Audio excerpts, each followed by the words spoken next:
Call the meeting to order. Please rise for the pledge. I pledge allegiance to the flag of the United States of America and to the republic for which it stands, one nation, under God, indivisible, with liberty and justice for all.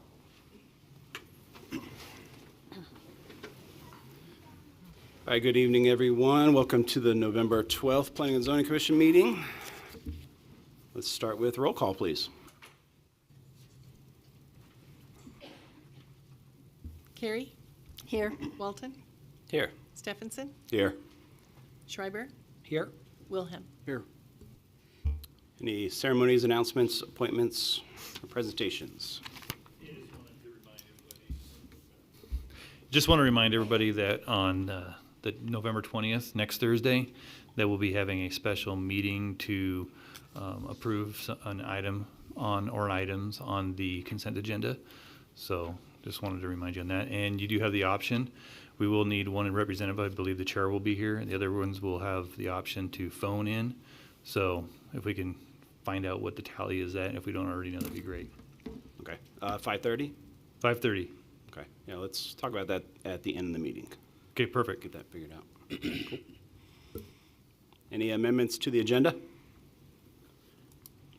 There's none. Any declaration of conflict, ex parte contact, or site visits from commission members? No. All right, seeing none. Consent calendar, please. Yeah, we got one item. It's action item A, the meeting minutes from the October 14th, 2025 meeting. Any questions on that? Nope. Okay. I'd like to make a motion. I make a motion to approve the meeting minutes from the October 14th meeting as presented. Okay, I have a motion I'll second it. and a second. Roll call, please. Carey? Yes. Walton? Yes. Stephenson? Yes. Schneider? Schreiber? Schreiber? Yes. Wilhelm? Yes. All right. Next item is citizen issues. This section of the agenda is reserved for citizens wishing to address the commission on an item that is not on the agenda tonight. For persons wishing to speak will have 5 minutes. Do we have anybody? All right. Unfinished or old business? There's none. Okay. That'll move us into the meat of the meeting. Our public hearings, we have 2 of them tonight. If you're wishing to speak in the public testimony, many of you already have, but if you haven't, fill out the form in the back, bring that up front here. And then before we open this, since this process might be new to some of you, let me kind of just give you a rundown of how it kind of works. The city will do their presentation first, the applicant will do their next presentation, and then you will have the public testimony where you guys, if you want wishing to speak or not, you can fill out the form. You'll have 4 minutes to speak. During that time, it's not a back and forth. It's not a Q&A with the commission or the applicant or the city. If you have questions, just direct them out. The applicant will then be able to address them in their rebuttal time after all the public hearing. Please be respectful to everybody. No, the only person allowed to speak is up here at the podium. So nothing from the audience, no oohs, ahs, no clapping, please. There's quite a few of us here tonight, so let's just keep this moving along. And then one final thing is, even though these are both labeled as annex files, what we're doing tonight as a planning commission meeting is looking at the criteria and doing a recommendation of a zoning. Nothing's actually going to be approved, annexed into the city or not. We're recommending a zoning that will then be moved forward to city council. City council will look at that, and then they'll make the decision on whether that zoning fits and if it can be annexed into the city. So just keep that in mind as you're doing your comments. With that being said, we'll open the public hearing. McGuire Annex, file number ANNX 25-4.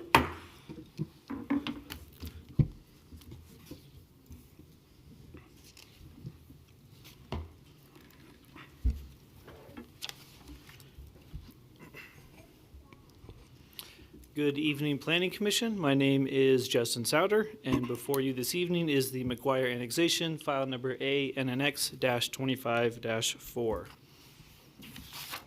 So the applicant is looking for the Planning Commission to forward a recommendation to the City Council for a zoning designation of medium-density residential. on approximately 18.11 acres as part of an annexation request into the city. There are actually 4 different parcels with this request and 4 separate landowners, as you can see here on the top of the screen. Here is the project location. It's on the southwest corner of Pole Line Avenue and McGuire Road. And then it's just north of Yukon Avenue and the railroad tracks that are going there along diagonally. Here you can see the site is not currently within the city and therefore does not have a zoning designation. It's in the black hatched area. The properties to the north, south, and west are all within the county and contain single-family homes on large lots. The property to the east is within the city in the single-family residential zone, and the applicant is requesting a zone designation of R2. As you can see here on the map, there is some R2 further south on Midway Avenue. Let's see if this is working right here. There was also 2 recent annexations, the Painted Rock annexation and Lingar, that were also both in the R2 zone designation. And then further south, there are R1 subdivisions east of McGuire, further north and south of the project site. There's some up here as well. The 4 lots are currently all used as single-family homes over the Rathdrum Prairie Aquifer. The water would be the East Green Acres Irrigation District, and the wastewater would be provided or handled by the City of Post Falls. We have the capacity and the willingness to serve the property at the requested density, and any existing septic systems would be required to be removed. Both McGuire and Pole Line are arterial roadways, and Yukon is a local roadway. Additional rights-of-way and easements would need to be provided as part of the annexation and road widening at the time of development. Now we will get into the zoning criteria. The first is the proposed zoning district consistent with the future land use map and focus area contained in the currently adopted Post Falls Comprehensive Plan. The future land use designation of the subject property is considered transitional, which is designated for areas suitable for growth, and you can see that here in the purple or sort of lavender color. The timing for growth is undetermined, but guidance can be found within the comprehensive plan in the West Prairie focus area. The assigned zone should be compatible with the adjacent zones and uses and consistent with the guiding principles of the focus area. The site is adjacent to properties with a land use designation of transitional to the north, south, and west, and low density residential to the east. As mentioned previously, and you can see here on the left, there's also some medium density residential further south on the train tracks, further south of the train tracks down here. The West Prairie focus area states that mixed residential is envisioned between McGuire Road and Corbin Road, with higher density near commercial corridors and arterials. Some areas within the focus area may warrant commercial use considerations if adjacent to arterial or collector streets where traffic volumes exceed 4,000 vehicle trips per day, or was within a commercial activity node. This site happens to be within a commercial activity node, as you can see here denoted by the green circle. It's also along 2 arterials. Both McGuire and Pole Line are arterial roads. Some of the uses that would in a commercial node may consist of a variety of retail or office or other commercial to be integrated in the nearby community, and the ultimate goal is to create a focal point. However, another consideration is that Pole Line Avenue does not currently have good east and west connectivity, which may impact commercial at this location.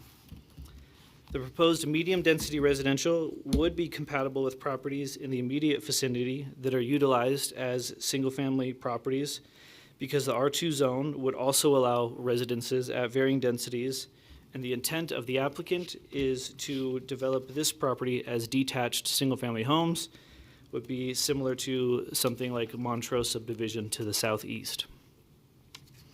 Medium density may also be consistent with properties along McGuire further south that have been annexed earlier this year, the properties that I mentioned that you can see down here in the orange. Moving on to the second review criteria, which states, is the proposed zoning district consistent with the goals and policies contained in the currently adopted comprehensive plan?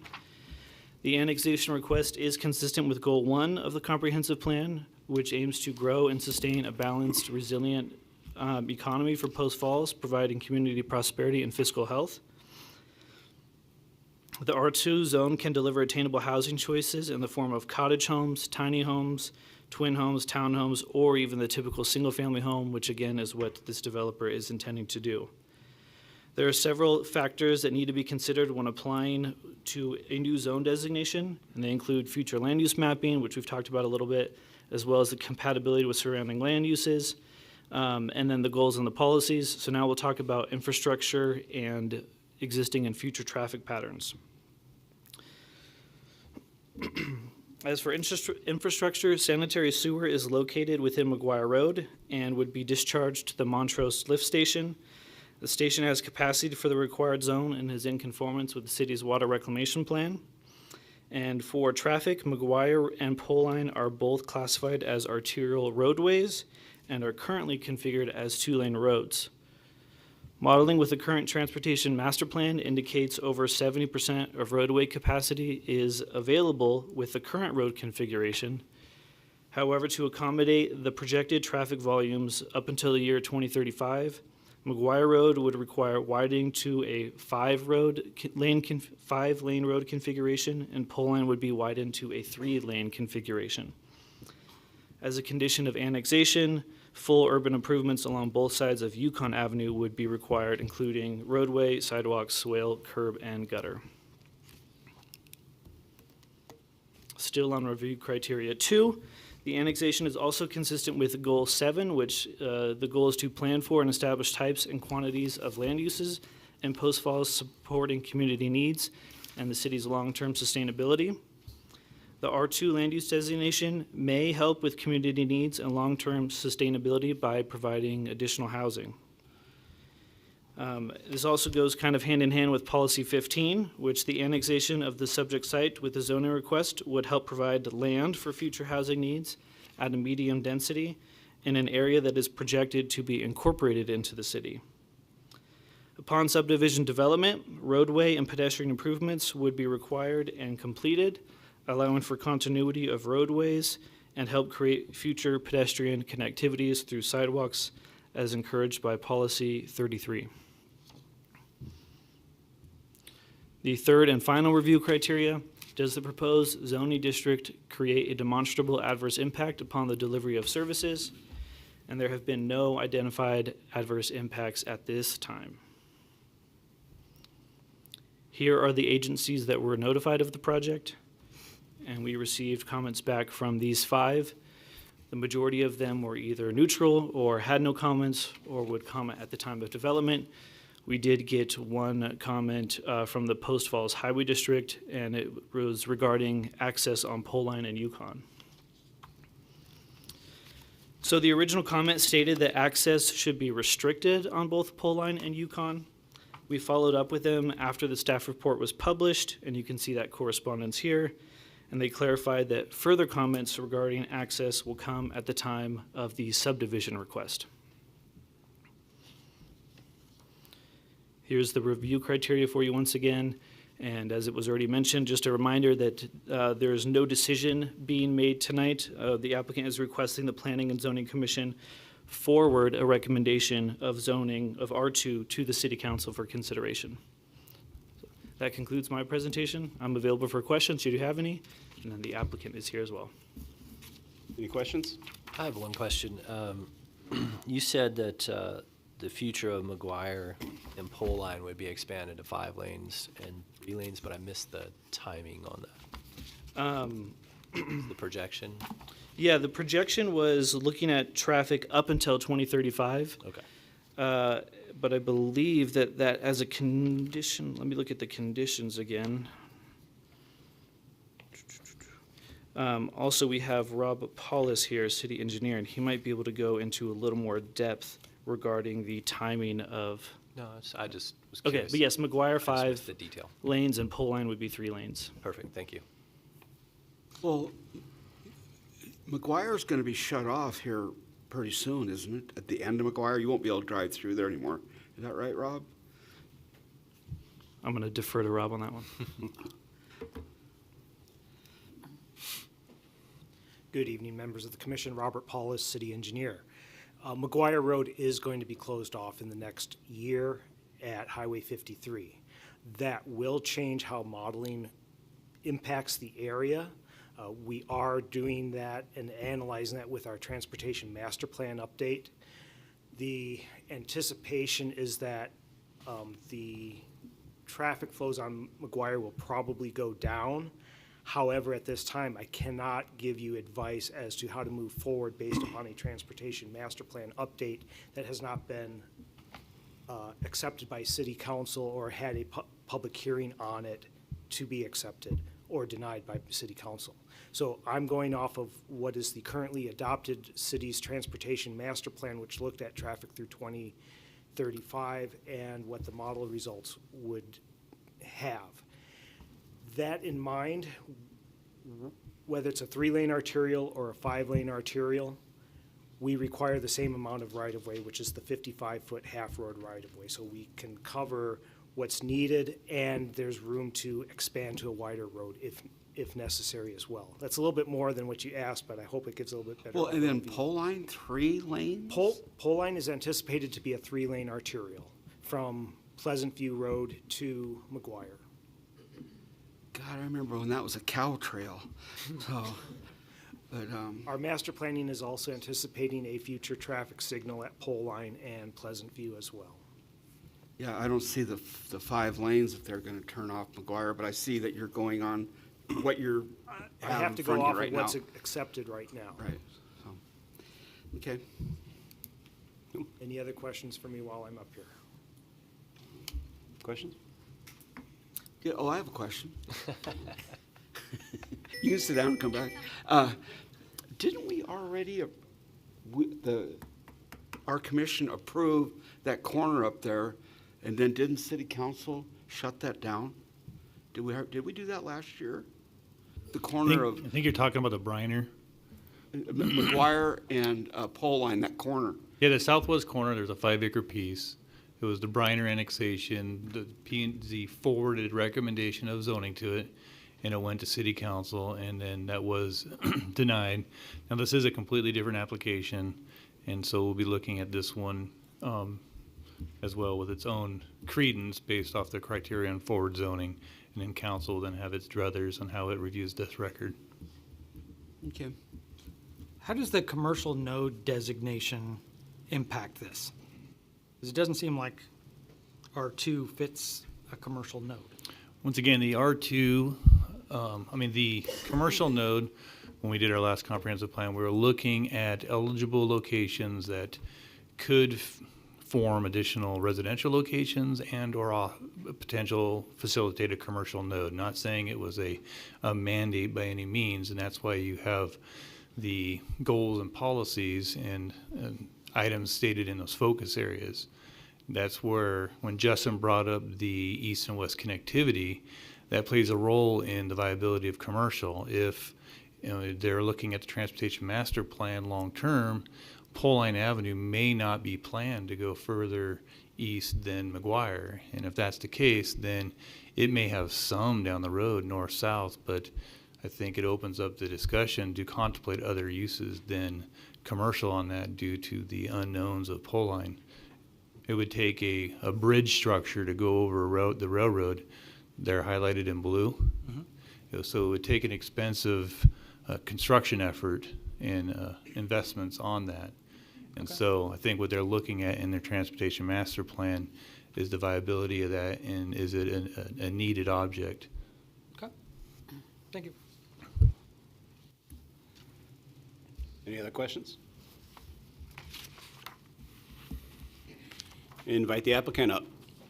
Good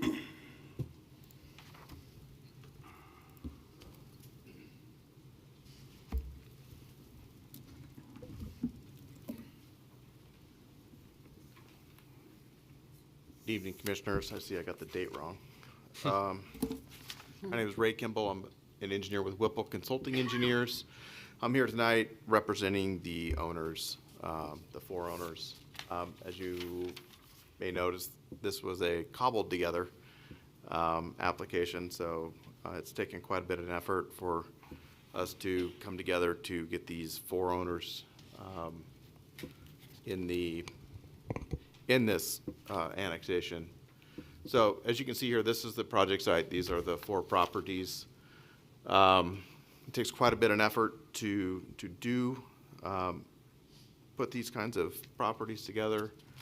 And the reason for doing that was to put together an application that we could bring forward to City Council that showed that there's some rhyme and reason to a single application that is a little bit larger, that shows dedication of rights of way in a very orderly manner. So not just piecemealed here and there, onesie twosie, but to try to make a concerted effort to put these properties together so that they annex at one time, and there's some certainty as to annexation, right-of-way dedication, et cetera. So the future land use map, as Justin pointed out, this is transitional, which pushes us towards the comprehensive plan. The proposed R2 annexation here. So as you can see, there is R2 here to the south. That was recently annexed. This right here is an R2 subdivision. So this R2 to the south was annexed a couple months ago as a single family, R2 single family. And that's what we're asking for tonight on this. The idea behind that being is that we want to provide housing for entry-level housing, so smaller lots, provide that market, or try to satisfy that part of the market. And properties like this are, and we'll talk about it a little bit more, but this right here is the proposed layout that shows what, I know it's a little bit of, it's not official, but this is what we will be submitting with moving forward, given if we are annexed into the city. And of course, this shows that it is a single-family residential subdivision, and we're perfectly okay with a single-family detached housing restriction, should that be the desire of the commission as well as the council to put that restriction. That's not a big deal. Fully is our intent to do that. So is this proposed district consistent with the future land use map? Yes, 100% it is. So it promotes infill development, prioritizes annexation opportunities, and it supports development patterns that are interconnected and provide pedestrian connectivity.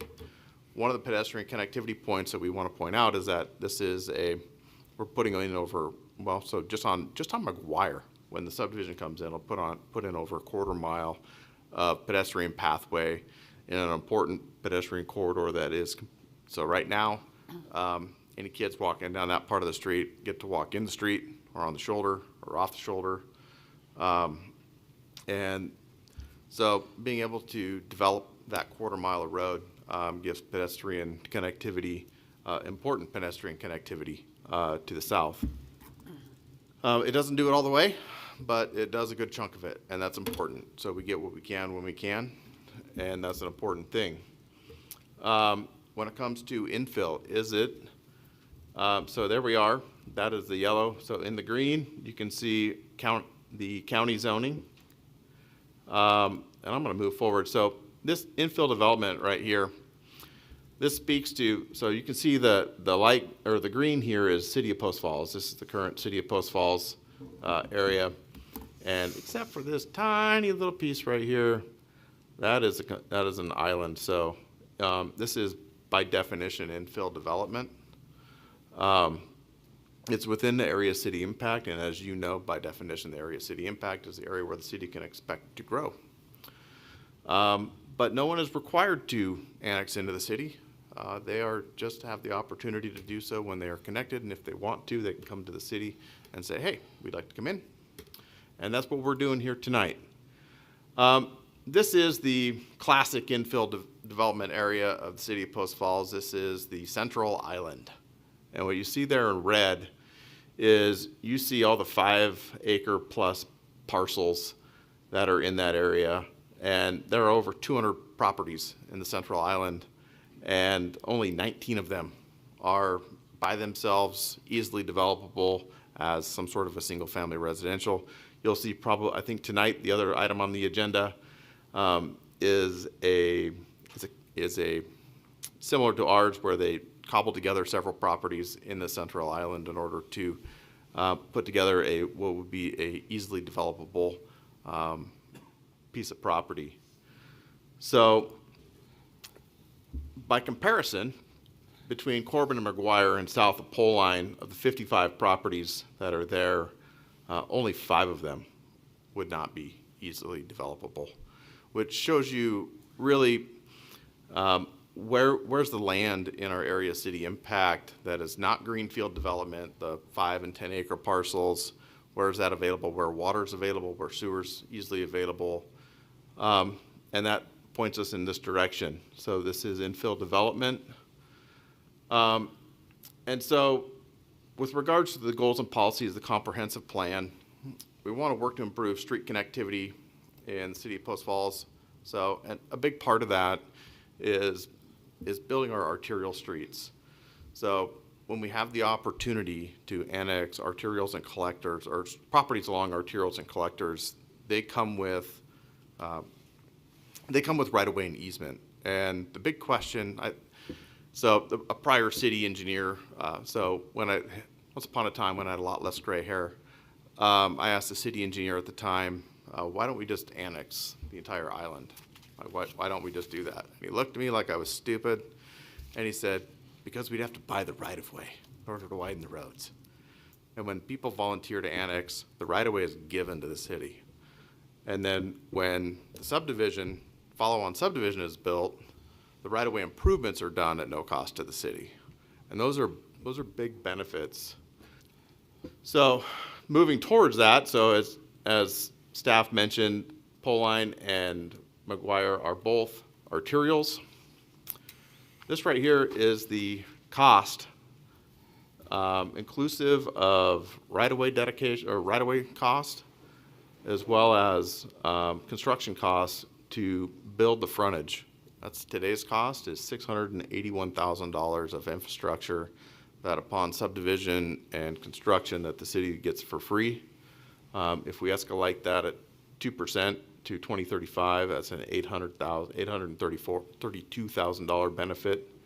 So to say it differently, in 2035, when the city's transportation master plan says we're going to need this, and this is an annex, the city's going to get to write a check for somewhere in the neighborhood of $832,000 in order to build it, whereas today the city gets it for free if annexed into the city. And so, and of course, does the zoning produce a demonstrable impact upon delivery of services? And the answer to that is no. I did kind of skip over why are we going for R2, which is kind of the big part of this. So why are we going for R2? So R2 single family provides a need for single family housing, entry level in particular, which is what we're shooting for. I read a statistic last week that the median home price in Kootenai County is over $530,000 and has gone up in the last year. Spokane County is less. It's 400 and some. But the reality is that if we have people who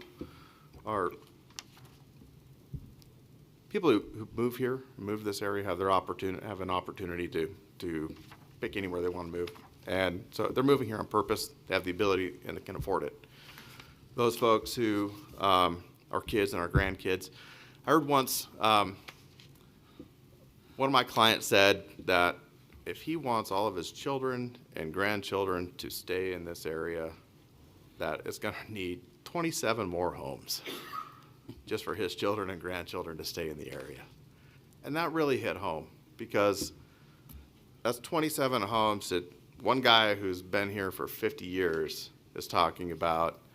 And the reality is that affordability matters. And one of the few levers that we have as a city is to be able to help the supply side, We don't get to change the demand side, we don't get to close the doors, we don't get to do any of that, but we get to help the supply side.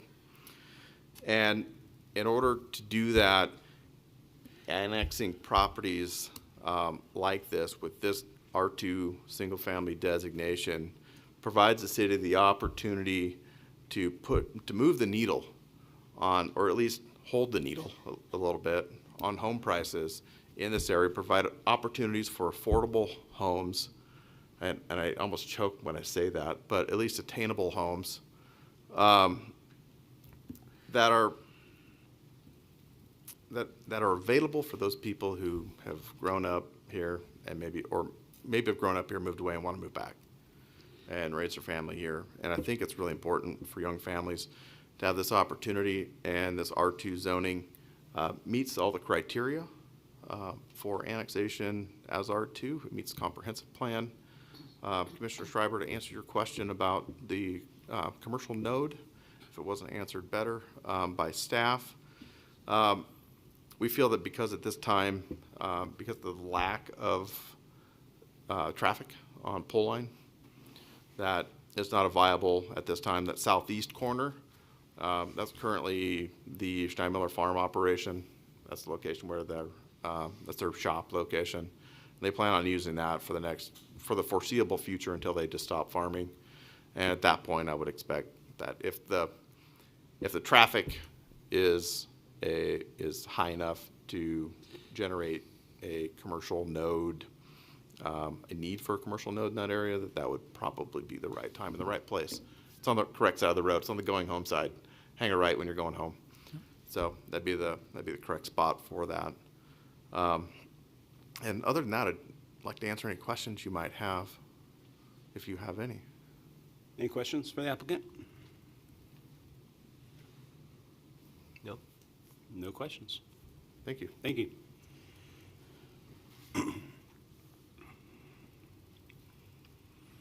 Public testimony?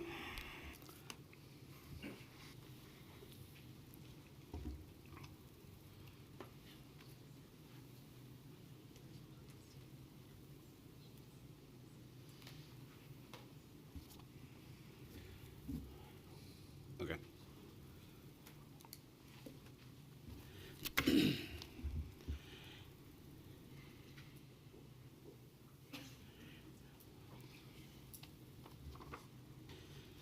I'm going to go through all the ones that do not wish to speak. Apologize in advance if I butcher your name. So we're not wishing to speak in favor, Darren Ducat, maybe? Our city needs additional housing opportunities for our families. Not wishing to speak in favor, Jeremy Voller. Just in favor.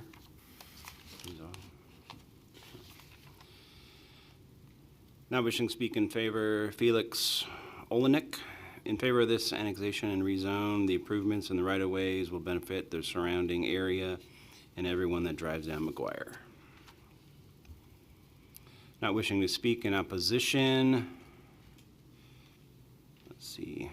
We got Stacy Smith Trust. Too much building. We are property owners, and for that reason, we are concerned about apartments.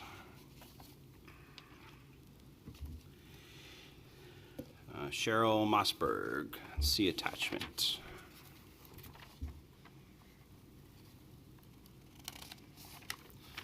All right. I'm going to read this into the record. All right. An American promise, an American that used to be rock solid, play by the rules, but something that lasts, something to pass on, something worth fighting for, a legacy carved from the land itself, a proud symbol of our family's grit. That promise has become a little shaky these days. What is rightfully ours can be snatched away by a faceless bureaucracy. A committee can decide if a family's heritage is less important than their latest brilliant on-paper social scheme. A mere pen stroke can designate your life's work as obsolete to their current agenda. a plot of land to be paused over in the name of progress. Generations have poured their souls into the soil only to be told by their town that it was to be seized for an affordable housing project. This is a textbook example of modern vision for America. A farm is not seen as a symbol of our nation's strength, but as an underdeveloped resource for our government program. Their noble goals always end with them getting power and you getting less. This is not about housing, it's about control. It's about certain planning communities and erasing the traditions that give our nation and our individual neighborhoods their unique character. The farm and the land in question here tonight are just convenient pieces of a real estate in our government's overall plan. This land and acreage are farms that once sustained and could continue to sustain families for some time, for generations. This is quite destruction that is being waged here and across America. Our war on this very idea that has been built is and should remain. This meeting tonight is not just a local zoning dispute, it is an assault on the American dream itself. Post Falls City bureaucrats need to end the systematic lawfare of government weaponization against the land remaining agricultural to start. Elected members should serve their will and their constituents, defending citizens and their patrons, and not granting one-size-fits-all approach to the bottom line profit, a form of legal theft. Rural America should and does stand tall, rooted in grit, faith, and timeless bond between families, people, and the soil. On one side of the ideology that views a family legacy as a resource to be seized. The other side honors the American dream with a promise to believe in it, fiercely protect it, and defend the legacy as it represents.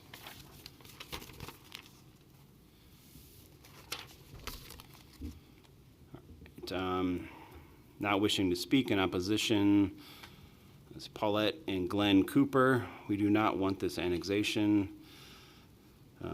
File levy failure, taxes, traffic issues, livestock risk, open range, safety of residents, and noise. Not wishing to speak in opposition, Ashley Tilden. I submitted an email. Please refer to that. Absolutely opposed to that. And that was in the staff report. Rick Heinlein, in opposition, not wishing to speak, submitted an email. Refer to that. Oppose. Not wishing to speak in opposition. Clayton Blocker, not in favor of annexation, does not comply with the county comprehensive plan. Let's see. Karen Kaysen, not wishing to speak in opposition. How many residencies going in here? Opposition because there's too many built in the area for the amount of roadways. Where will the entrance and exit of the neighborhood be? Yukon, McGuire, pole line, question mark. Will Yukon go through to Pleasant View or it will be widened? When was the west side of Corbin annexed in sewer lines? How do we get informed without just by chance? Not wishing to speak in opposition, Mary Mort. This is a rural area and it will bring in much traffic to the 2-lane roads. If it is like the Meadows, okay, but duplexes, apartments, they would be too close together, bringing lower class of people. That's those.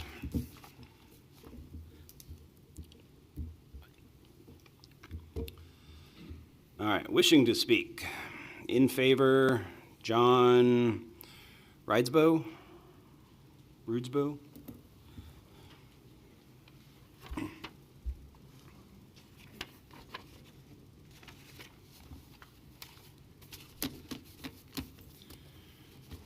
Name for the record, and you have 4 minutes. I believe the timer is right there. Perfect. My name is John Rudabaugh. I am a local resident here in Post Falls. Been here for a long time. I got 3 kids that go to Post Falls schools. One is now in college, and I am in favor of this for the biggest reason being affordable housing. As my son moved away to college, he's going to come back. He wants to. It's obviously between rent and buying a home is kind of unobtainable for a young adult now in the area. And as I learned in the 8th grade, it's supply and demand. Yeah, I mean, the area, people want to be here, and it helps with the supply. I'm also in favor because I understand the impact that developers have when they kind of help build the city infrastructure. It eliminates levies like they talked about. If you have to buy the right-of-ways and pay for all the stuff, it will be complete. And I'm also in favor of creating local jobs, which is a great thing for our area. And in a development like this, from start to finish, there'll be tons of suppliers, local businesses, restaurants that get the workers working there. It's just good for our local economy.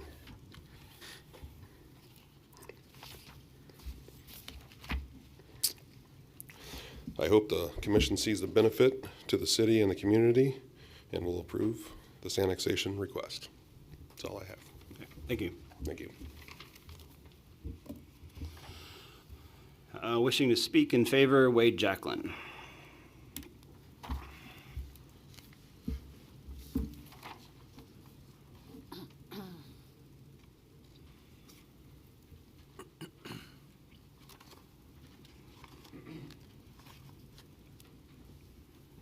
Hello, I'm Wade Jacklin. I am a resident in Coeur d'Alene, but I did want to bring up, my cousin Mike and myself are the applicants for this annexation request. I grew up in the area. My dad, my uncles grew up in this area, grandfather, grandparents, and their siblings. I did buy my first house on Henry Street, just up the road, about 30 years ago, and love living here. I just wanted to point partially out, because I did read some of the letters that were submitted. We are local. You know, we care about what's created here, and we're doing it with intent, and we're doing it with thought. It's important to us that whatever we do on this particular property, assuming that it gets approved, is something that our children would be proud of moving forward. Like Ray mentioned, we are looking for a single-family designation, R2. We're not looking to build low-income housing. We're looking to build affordable housing like the home that I bought 30 years ago that I could raise my family in. So the kids can grow up with the same lifestyle I enjoyed, that we all enjoy, and raise their families here too. Without that kind of inventory, it's starting to get out of reach, if not already. The infrastructure that we'll be providing, assuming this gets approved, is intersection to intersection improvement on McGuire from pole line to Yukon, which is a huge amount of money. And we intentionally did this over the course of over a year now to cobble together these 4 properties so it would not be a hodgepodge infrastructure improvement. It would be one fell swoop. It will look great, provide some pedestrian safety north and south, you know, in the grassy swale, landscaped with trees. Also, if you saw on the preliminary plat proposal, we're looking to move the intersection for Yukon up north away from those railroad tracks. Right now it enters right next to them, which is, again, not the safest way to do it. And we're thoughtful about that and want to make sure that that's a safe entrance into the neighborhood, which currently it really isn't. Again, the time it took us to cobble these together, and I'm not sure how often that even happens. I mean, you guys would know where you can get 4 different property owners contiguous to one another, intersection to intersection, to agree on the same, basically the same moment in time to allow us to work through something like this is pretty rare. at best. You know, it's almost unheard of.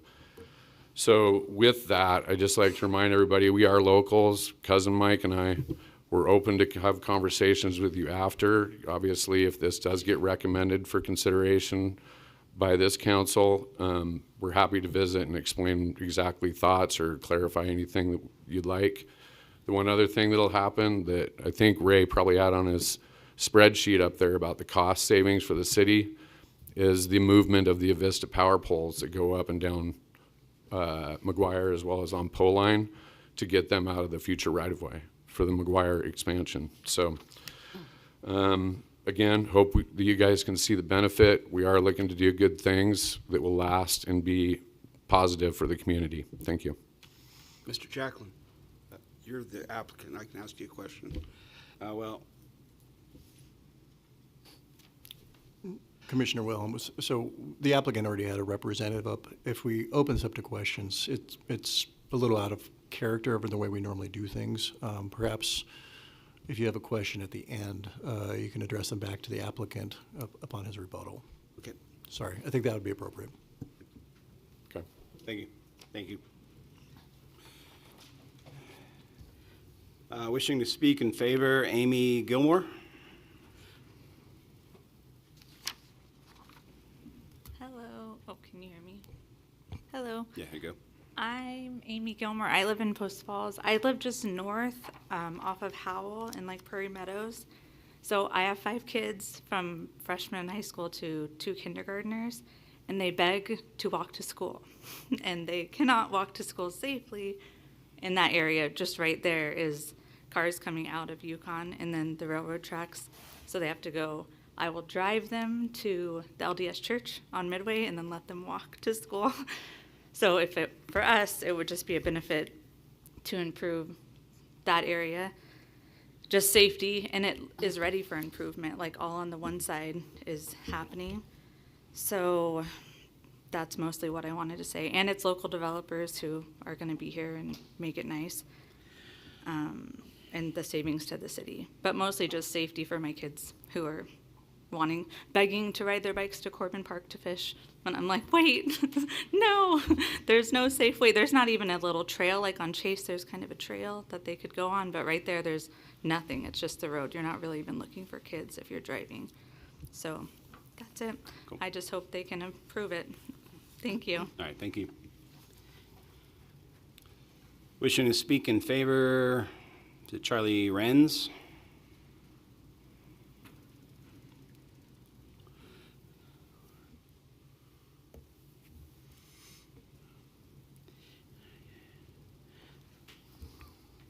My name is Charlie Renz. I'm a longtime resident of Coeur d'Alene, Hayden, and Post Falls.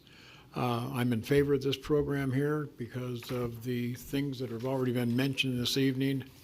Widening of the road at the developer's expense, not the city's expense.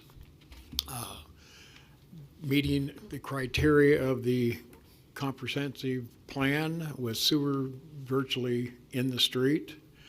These type of things don't come often. Usually if a property needs to be annexed, it's coming from a distance with the utilities. So it seems like everything here is lining up to be a winning proposition, not only for the street, but for future development. Again, the R2 zoning allows to go down to a smaller single-family residence, not apartments, not duplexes, but single-family homes. And the more that this area provides that, the better it's going to be for our community. Second of all, from statistics that I've obtained through the National Builders Association, for every one house built, there's 124 businesses participating in it. That brings a lot to our economy. And I don't believe, and I remember years back when the Meadows went in, the transportation around the Meadows was pretty weak. Now we have roundabouts, all the rest of it. And I believe that's what's going to happen is we're going to see these improvements happening everywhere. And it's the best first step, I believe, that this gets approved and move forward to the council. Thank you. Thank you. Wishing to speak in favor, Jason Knox.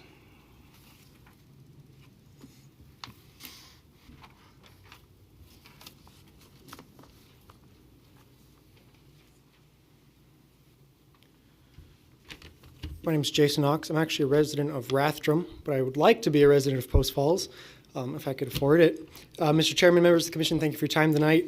Primarily, I wanted to speak in favor of this because as a young person looking to establish themselves, looking to build something for themselves here, my fear is I won't be able to afford a home in any reasonable time frame. I would love to raise a family and have kids and grandkids grow up in this area, an area that means a lot to me and to my family and has for a long time. And that ideal feels increasingly out of reach. I did find an interesting report done by Professor Stephen Peterson from the University of Idaho in 2023. Median home price in Kootenai County from 2016 to 2023 rose by 139%, and the average home price rose by 160%. From 2016 to 2022, they estimate the economic impact of lack of affordable housing to be 5,340 jobs to the region, $535.6 million in gross regional product, and $28 million in total taxes lost. And it's just simple supply and demand. If we limit supply, prices spike and we have huge shortages. In addition to that, I think the impact on small business is greatly understated. It's already hard enough for small businesses to find employees and find help. And if we're limiting the affordable housing available to employees, it becomes that much more difficult for small businesses to grow and for Post Falls to have a viable economic future. It's easy to see the benefit of economic growth to the community, and ensuring projects like this get built is one of the best ways to ensure economic viability in Post Falls. And that is why I encourage your approval for the zoning recommendation and annexation. Thank you. Thank you. Wishing to speak in opposition, Marley Owen.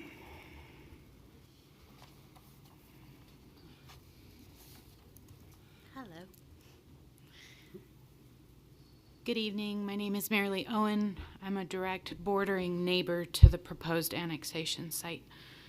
I'm in favor of the annexation and development of the proposed site. However, the rezoning of R2 is in stark contrast to the current surroundings. The Community Development Department report states, quote, the surrounding the subject site is predominantly single-family residential. Located to the north, south, and west is single-family uses on larger lots. Directly east, across North McGuire Road, is a field with farming equipment. The staff report references similar medium-density zoning close to the proposed site. However, all of these are located south of the railroad tracks and the Grand Junction. Also, south of the tracks, McGuire has already been widened to accommodate higher volume with 3 lanes. The staff report references the widening of McGuire to 5 lanes, but not until 2035. Post Falls, Kootenai County, and the railroad seem to have a contentious relationship, as Pole Line Avenue has been diverted through a neighborhood and school zone for a decade. If a train is stopped at the Grand Junction, sometimes for up to an hour, it stretches across Pole Line, McGuire, and Corbin crossings, meaning that for an emergency vehicle to access north of the tracks, they would have to cross at Chase or Pleasant View. In the Community Development Department report, Policy 38 requires the planning of new development to ensure the provision of public services at current levels of service identified in the city adopted master plans. The staff comment is, quote, per the West Prairie focus area of the comprehensive plan, the infrastructure to support urban development is mostly not in place at this time, but has been planned for, unquote. In conclusion, the department's own report seems to contradict the validity of the R2 zoning. Thank you for your time and consideration. Thank you. Wishing to speak in opposition, Floyd Mossberg.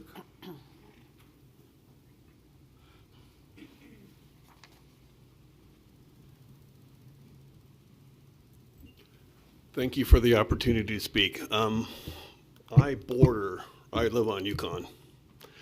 Over the years I've been here, which is my lifelong, I've watched the prairie disappear. And it just seems like, okay, you're gonna have sewers that I'm gonna have to pay for. And I just hate to see housing developments where there used to be farmland, farm people that lived there. So anyway, that's all I have to say. Thank you for the opportunity to speak. Thank you. Wishing to speak in opposition, it's either Don or Dan Liddell. Sorry if I mispronounced it.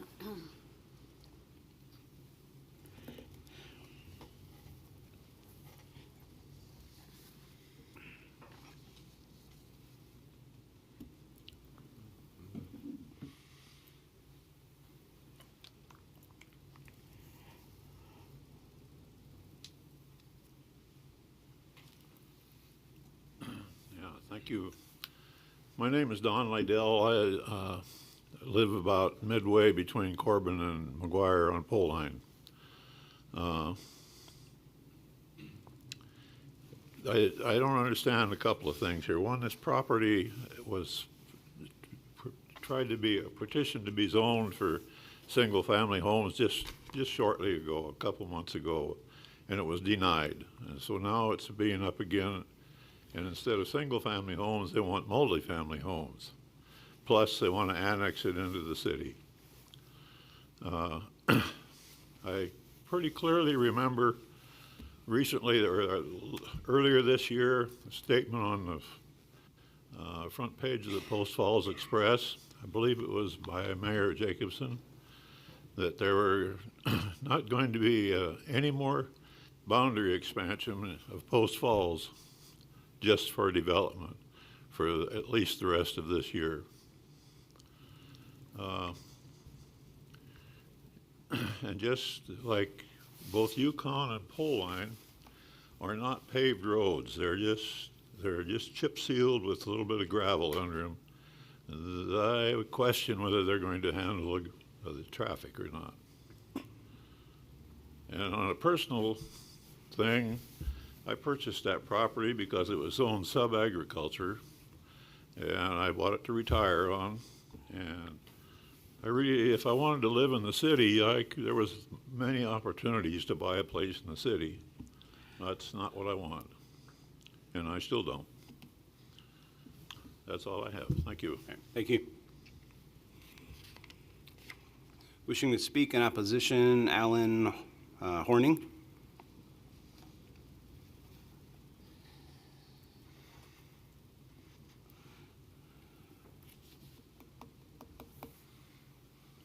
My name is Alan Horning, and I live on the corner of Pole Line and McGuire. I hate to see it go to an R2 designation. I would prefer to have the single-family homes. I'm really worried about the McGuire. It's a very hazardous road. I live right there. I see so many near accidents, speeding, racing. It's out of control. And to hear that it's going to go to a 5-lane road, that just scares the heck out of me. It's really, really bad. I mean, it's never watched. It's just terrible. You get motorcycles that are passing on the inside and outside of cars, doing wheelies down there, cars that people get the cars and they just, they want to test drive them. Okay, it's just, to add all the extra traffic and go to 5 lanes, I'm really concerned about it. Thank you. Thank you. Wishing to speak in opposition, Gerald Dale.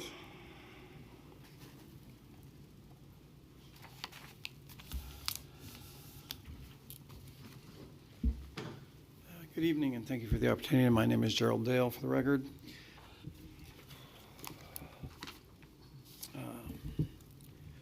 I'm a 25-year resident of Pole Line Avenue, directly in the impact zone of this Echo Estates Annex proposal.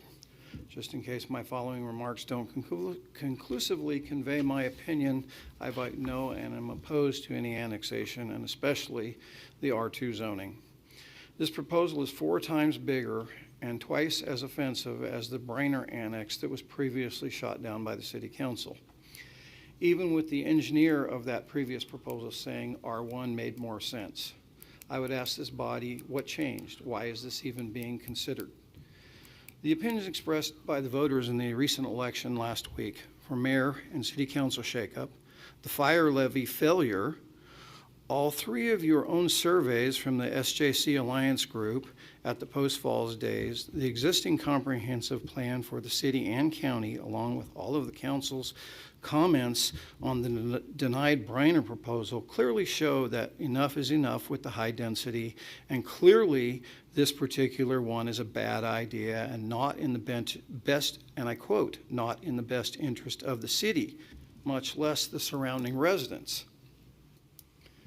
I spent last evening getting to know all of my neighbors on Yukon, Poline, Hargrave, Corbin, and even a couple in the city limits off McGuire, letting them know about the current proposal in tonight's meeting. 36 homeowners visited, 35 opposed, 1 no opinion. I think that by the time myself and a couple of my neighbors get done visiting all of the people in our, quote, transitional area in the unincorporated county before the next city council meeting, things may be getting interesting. This isn't the first time I've had to walk my precinct, and it looks like it won't be the last. Everyone understands and is willing to accept change, but in this case, you are going to the other side of the tracks, both literally and figuratively. It is a different feel, a different vibe, and we are here tonight to swat the density camel's nose as he sticks it into the other side of those tracks.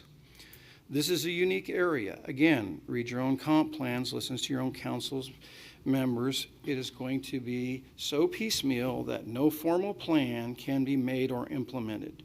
Most of these 5-acre parcels will not be available at any price until the current occupants die over the next 30 years, myself included. And then most of them are in trust, so will be handed down. Long-term residents have nowhere else to go. This is a great spot. We don't want to go anywhere else. We can't afford to go anywhere else. Believe it or not, we can't afford to go anywhere else. We moved here for what this unique area is and was, not what someone or some central planning decided they want our properties to be, so they can make huge profits and leave us to pay the bill, raising our taxes and cost of living. If developed, this tract will greatly impact and increase the traffic on the Yukon and especially Poline. Original estimates estimated 151 trips. Now it is 4 to 8 times that, somewhere between 800 and 1,200 trips coming onto our existing streets, which are rural. Most of the people coming onto these streets are not acquainted with negotiating all of the stock animals, horses, and other things that are on these streets. We can't have that much traffic on these streets. I have many more comments, but I'm out of time. Appreciate you listening. Thank you. Wishing to speak in opposition, Tim Terrell, Sr.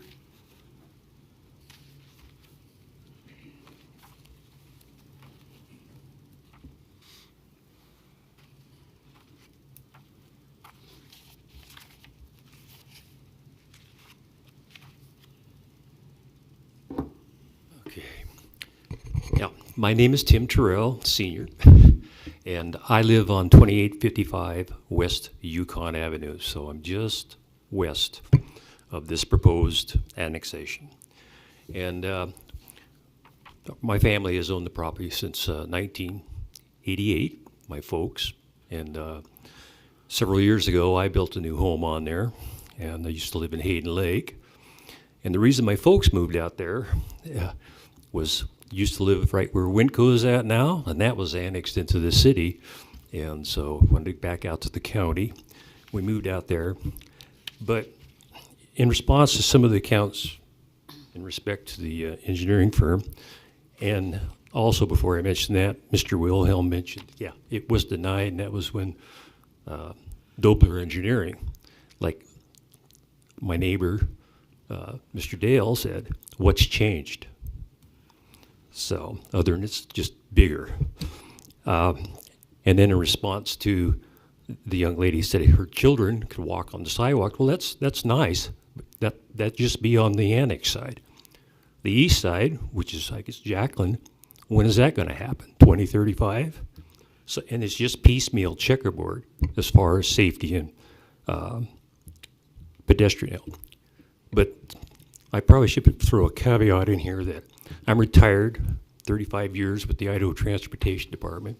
I worked 20 years in traffic engineering and several years in consulting work with several firms, local firms. Excuse me, look at a couple of my notes here. It was mentioned the railroad, and now McGuire is still, and that backs up the traffic because the interchange at 53 is going to be at least another year, and with the operating engineers strike, it could be a little bit longer.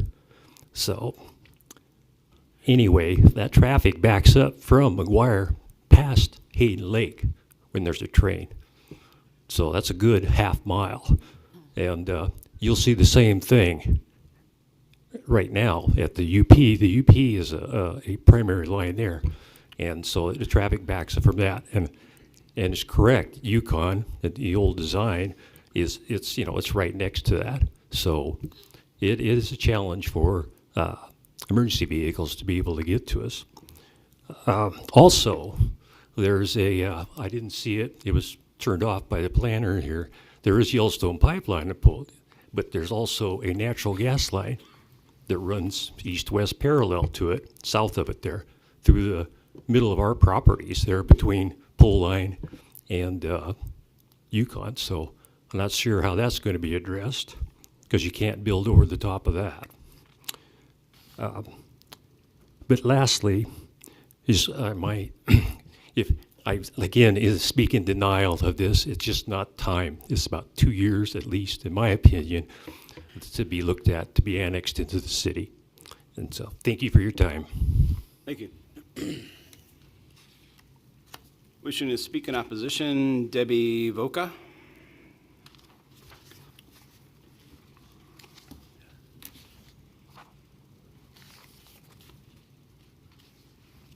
Hello, my name is Debbie Vaca, and I live south on Echo of this annexation request. I think that the future land use map is really outdated, and I know that's what they all have to go by right now, but it doesn't seem like decisions should be made on something that's really outdated. This land is in the transitional, I guess, zoning, and it doesn't really just give the license to do anything. Not anything should be allowed there. I oppose R2. I don't want to see more smaller lots. I don't think our streets can handle it. There's already a lot of traffic in this area. People stay longer in a home that has a yard for kids. I know my daughters bought starter homes, but then once their families grew, they needed a bigger home with bigger yards, so there's a need for those too.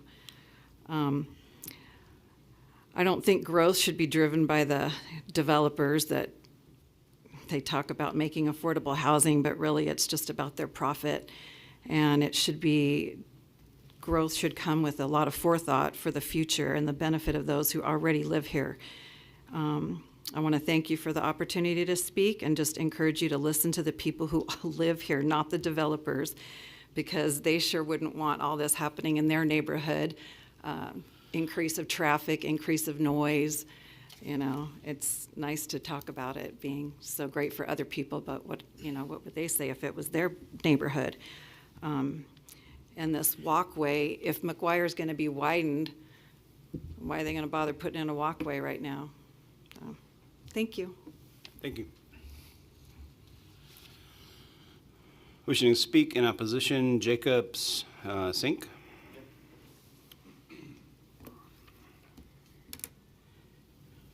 All right, so I had a speech prepared, but I think others put things a lot better than I could in a lot of different areas. So I'll start with, I live on Yukon. I bought an undeveloped property specifically for the character of the area. Not to be surrounded by subdivisions. I wanted the farm aspect, the whole gamut. I built upon the land. I put money into the economy and created many local jobs. I contracted Idaho Fence for the fence. I got a local asphalt guy to do the asphalt. His brother sealed it recently. So I bought it for that reason. I could have lived anywhere, but I wanted the character of the land. So I would say, ask, who does this council serve? The residents of your affected area or outside interests unrelated to your citizens? There's an unspoken contract between the government and its citizens, and as those being affected, it definitely counts here. Not potential citizens, but current citizens. What will they think if this is approved? And in turn, will these citizens re-elect those who undermine them or even create new political opposition? I can say if the annex is approved, I'll provide time and money for political opposition. It'll be too late by then. That's why they want R2. They know it's going to generate a bunch of problems. Then you have to step in. They're going to be a lot bigger than what they're proposing to build. Once they get their foot in the door, it creates a feedback loop. You're going to lose control of growth. It's going to open the whole area up, which is what they want. As far as the pricing argument, it's clever. It ignores there's effectively infinite demand from outside the region. People want to live here because of the character. But the character only exists because you've done smart growth, controlled growth, careful growth. I'm not against growth, but it needs to be done the right place at the right time in a smart way. So the homes that were built will remain unaffordable due to the asymmetry on the demand side. All you see is more problems related to growth and more people complaining about home prices. There's economic factors as well, but we won't get into that. For every one local, there's likely to be 10 more from outside the region who want to move in. As soon as the price drops, the bid comes in. As said, it's only desirable because of the smart growth you've implemented. Price argument's not a good one. It could be used to justify anything. The good argument is whether this is the right growth at the right time in the right place, or whether or not there's more suitable areas to develop first with the infrastructure in place, the plan that don't have this countless issues. You can get the growth in a better way. You can add jobs, the economy, address the prices in a much smarter way. So I do think the goal is to open the area up for even more development. I predict if you do it, you'll lose control of growth. You'll have political problems. It'll spin out of control. The problems will beget more problems. Infrastructure comes in. That's justification for more building. You want to do it smart. Earlier this year, the council made a thoughtful decision to deny the Briner annexation at the same site. That was R1. Councilor Westland said plainly, I don't see any immediate need of expanding the road. Councilor Stigleter said, site might be a future benefit. I don't see the need now. People have already addressed the zoning issue. But R2 is 4 times larger, denser, and even more disruptive to the rural character of the area. So I'll close with, remember who your citizens are. Those who chose to live in a wonderful place. It's only wonderful because you've done growth smartly. And if you value your place in the community and all the rest of it, I would ask you to please make the smart decision on this. And your citizens will be happy, and the area and the city can prosper. Thank you. Thank you. All right. Invite the applicant up for any rebuttal.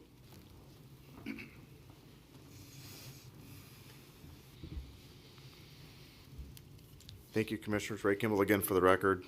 I'm going to keep my rebuttal fairly short. So to reiterate, because there seems to be a lot of confusion out there, that this is an R2 request for zoning with single-family residential, not apartments, not duplexes, not twin homes, detached single-family residential. And the reason for that is to very simply provide the opportunity for affordable housing. That doesn't happen without annexation, without a market that has a supply, whether that supply is for people who are out of town, who choose to come to live here, or for someone who grew up here and didn't choose to live here, but may choose to want to stay here. Our children, our grandchildren, and maybe even our great-grandchildren. With regards to the infrastructure, I didn't touch on it because staff did, but I will touch on it. Sewer is in the street. It's 15 inches in diameter. It's adequate depth and capacity. It's in McGuire Road. There is no long distance extension to get sewer to this property. Unlike many properties, as a matter of fact, even in that central island that we spoke about earlier, there are sewer issues in that area because sewer kind of surrounds it but doesn't really go through it. With regards to water, it's an East Green Acres irrigation district, and there are water mains in both McGuire. I think that's a 20-inch in McGuire, and there's an 8-inch in Yukon, and I think there's an 8-inch in Poline, which is adequate as well. I find it interesting that the traffic argument always kind of baffles me a little bit because it's either there's so much traffic and the roads aren't big enough, or we don't need it now because there's not enough traffic. And the reality is that prior proper planning says that we have a transportation master plan that we should be following, and having the opportunity to get that land, and then when the subdivision comes, to get the road improvements. That includes widening the curb, the gutters, curb and gutter, sidewalks, swale, street trees, removing the power or relocating power poles. All of that lands on the developer, not the public. If you were to look at the consequences of not annexing, you only have to look at the Hughes property on Prairie Avenue, where they came in for an annexation. They requested an annexation. It was denied, and now Post Falls Highway District, which all of us residents in Post Falls are members of and we pay taxes to, has to purchase the right-of-way and build that half of the road for Prairie Avenue at a price that they would have gotten it for free. But because it wasn't annexed, the taxpayers get to pay for it. And so that's important. There is a big benefit to the city. It's a big benefit because we're following the transportation master plan, and it increases safety because we don't end up with congested roads because we're planning ahead of time, we're building ahead of time. And this isn't a piecemeal annexation. We put together multiple pieces of property on purpose at great difficulty to come to the city, to come up to something where we get a quarter mile of road just on McGuire. We get 670 feet or so on pole line of road infrastructure built, so first dedicated, and then on the follow-on subdivisions get built. It's incredibly important, and it's not piecemeal. And of course, with regard to the comprehensive plan, R2 is an implementing zone for this area. It's appropriate. The single-family designation, the local, the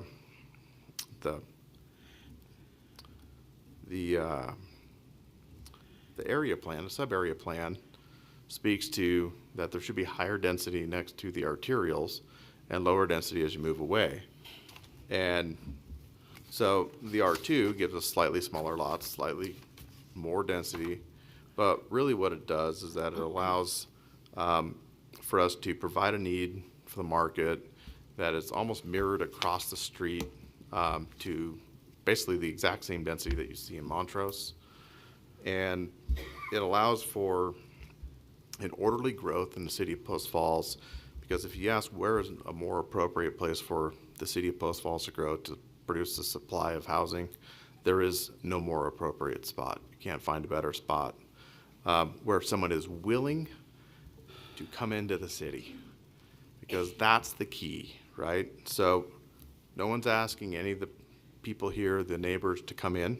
No one's asking them to change what they do on their property. They still have the ability to do what they want to do on their property.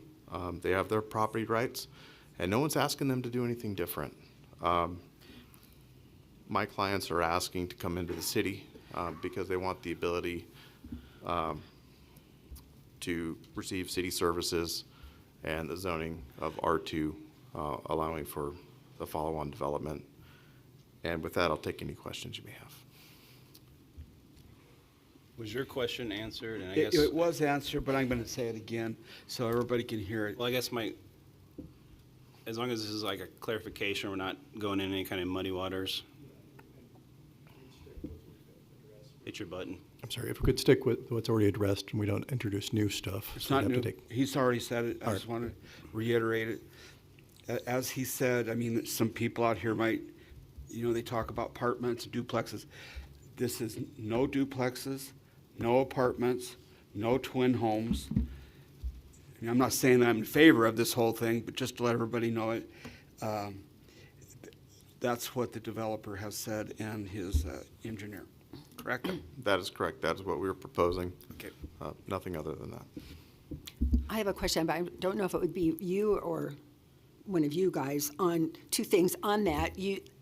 I don't know, I think it was you said that they would be willing to do a restriction for single family. Yeah, single-family Detached. is absolutely fine. So would that be then added in as items to be included to be considered by city council, or would it be done after it went to city council? That's an item we would stick in the annexation agreement. Okay, before it went to city council. Yeah, and the reason why we draft and we get that after this meeting to Okay. go to city council Okay. is so we can prepare a base, and then when it goes to city council, they have an opportunity to provide any other conditional conditions on that On would top be of that? amended to that agreement. Okay, because I would like to see that done, that it be restricted to detached, single-family. And then also I had a question on the letter that came from the Post Falls Highway District. The original one had two condition things, or two thoughts, and they ended up taking one off.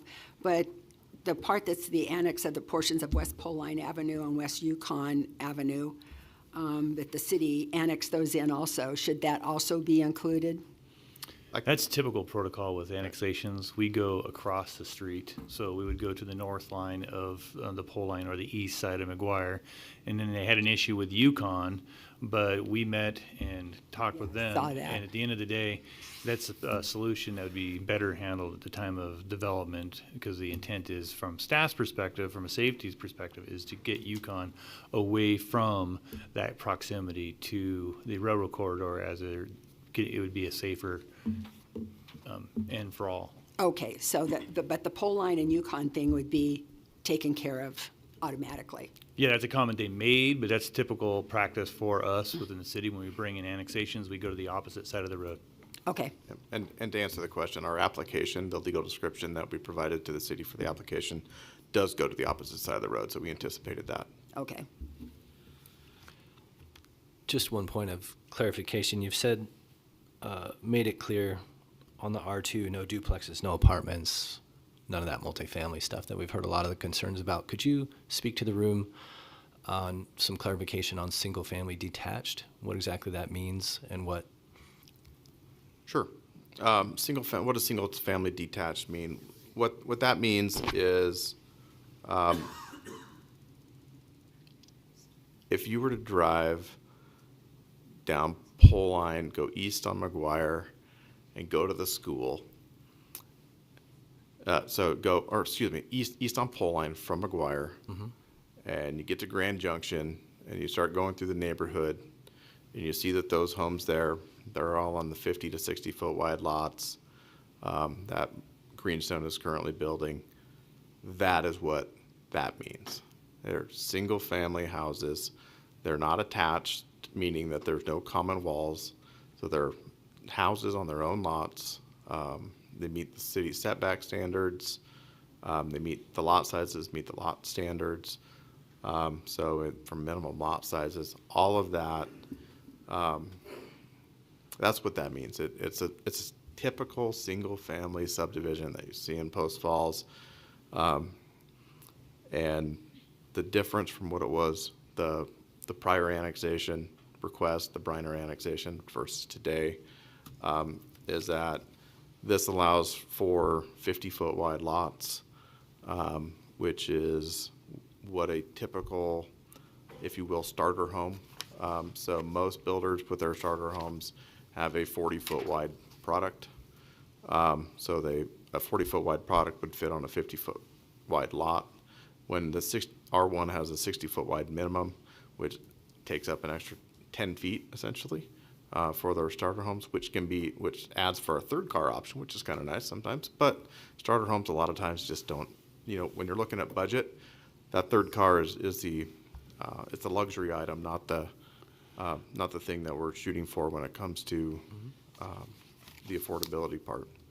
So that allows us to get the slight increase in density, which brings, so the overall cost of the subdivision is essentially the same, but there's more lots, which brings the overall cost per lot down, which brings the overall price per lot down, which brings the overall price per home down.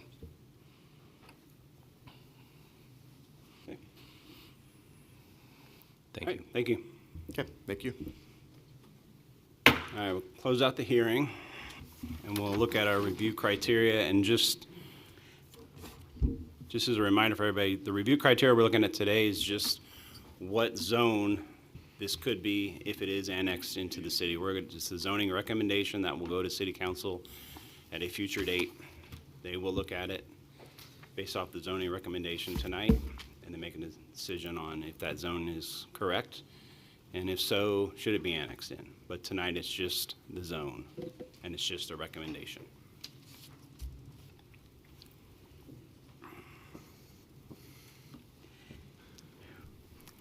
Thank you, Commission. Before you tonight is the zone recommendation on initial zoning recommendation from the McGuire Annexation, 25-4, 18.11 acres, 4 separate parcels, with a requested zoning by the applicant of R2. So review criteria 1 is the proposed zoning district, which is R2, consistent with the future land use map and the focused area contained in the currently adopted comprehensive plan. I think this is where so much confusion comes in. As Planning and Zoning Commission, we're charged with following the comprehensive plan. And so this first question is, does this proposal follow the comprehensive plan? The comprehensive plan's been in place since, the current version of it's been in place since 2020. And this whole area is designated as transitional. And the transitional zone, R2, is one of the zones that can be put into that transitional area. That's my impression. Yeah, I think for me, these transitional areas always been an issue for me, just trying to figure out what exactly is supposed to go there. This whole area itself, in the past, we'll say 6 to 12 months, there's been a lot of activity over there. Some stuff that the Planning Commission has recommended has been denied. Other stuff has been changed by City Council. It's very hard because it's just transitional. To me, I initially looked at this and I said, well, R1 makes sense. At one point, do we get far enough away from CELTs that we need to go to single family? But if we're going to go with R2, there's also benefits to that. It's a bigger plot of land. You'll get all the right-of-way improvements and roads and whatnot. But you do get these, we'll call them starter, attainable, affordable, however you want to call them, houses that everybody's been talking about, including the City Council. And so that is a benefit. But these are always very difficult decisions on what actually fits here, because it says transitional, but it doesn't say transitional to what. It looks like it's right next to R1. Well, maybe it should be R1. But with R2, it does give you that option of a little bit smaller lot size to be able to make it maybe a little bit more attainable housing. And we're basically going from R1 at 6,500? Mm-hmm. 6,500 square feet lot minimum to R2 at 4,000 square feet lot minimum. Yeah.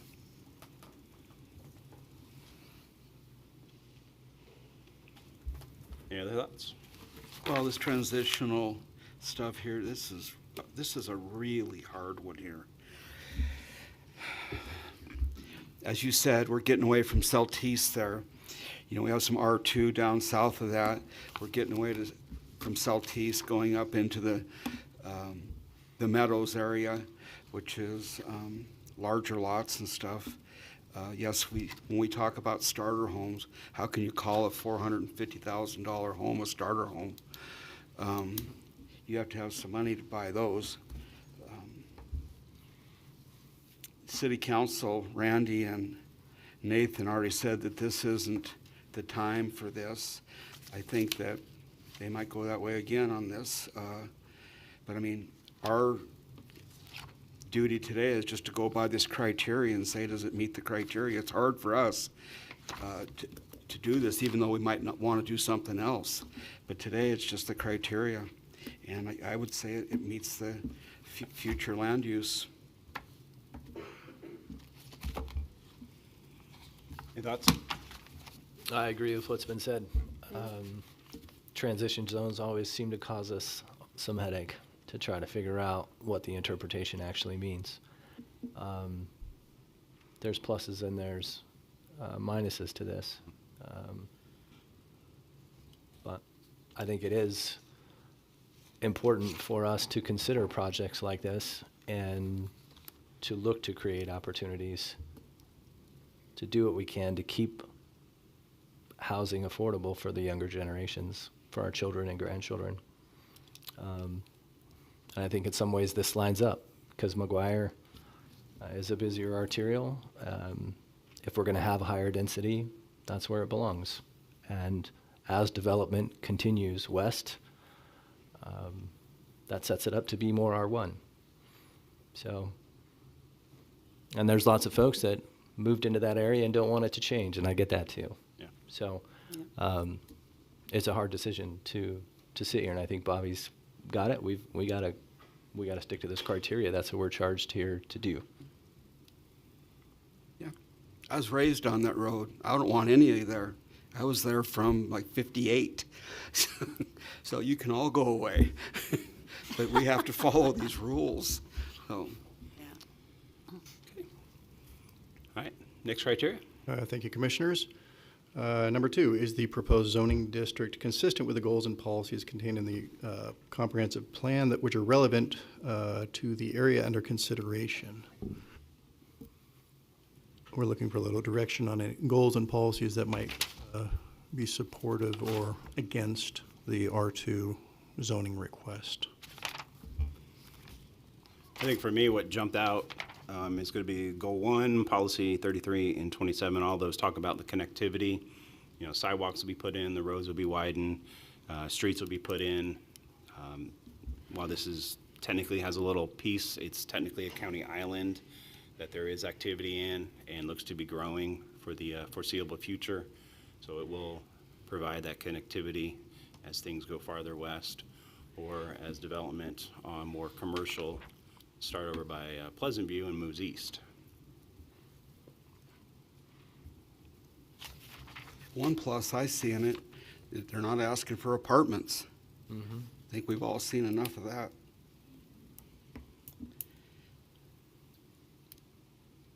Okay, thank you, Commissioners. Finally, number 3, does the proposed district, of R2 create a demonstrable adverse impact upon the delivery of services by any political subdivision?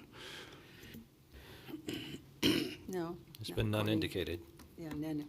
none identified. There were comments received and no adverse impacts were identified. So I would agree with that criteria. Thank you. Any more discussion?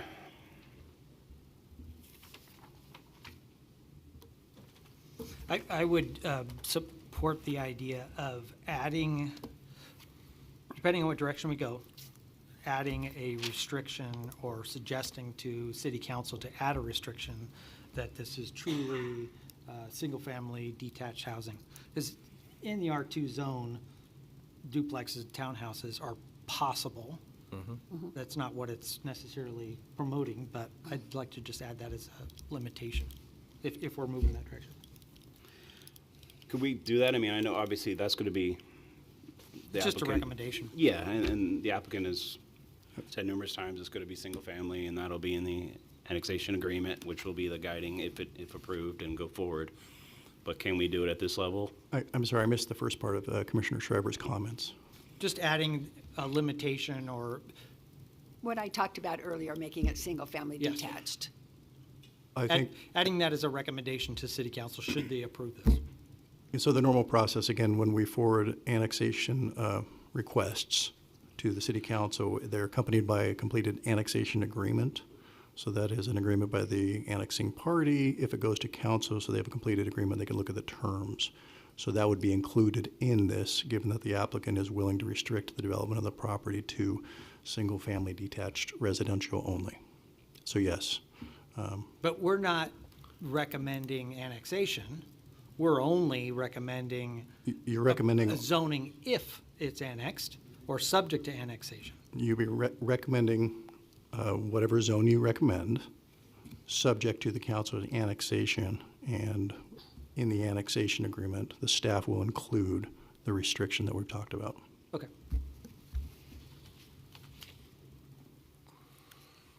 That good? Any other comments?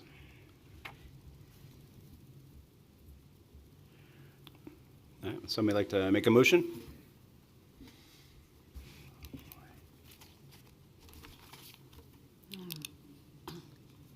I can do it. I move to recommend, and tell me if I'm making this right, because these ones always confuse me a little bit. I move to recommend approval of the R2 zone for the McGuire annexation, which is known as file number 8NNX-25-4, with the proposed R2 zoning, along with the recommendation to limit development to single-family detached housing. Good, all right. We have a motion on the floor, I second. and we have a second. Roll call, please. Schreiber, Yes. Wilhelm, With heavy heart, yes. Carey, Yes. Stephenson, Yes. Walton. Yes. All right, motion is approved and will be moved on to city council. All right. I want to take 5. All right, we're going to take 5 minutes.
Call the meeting back to order.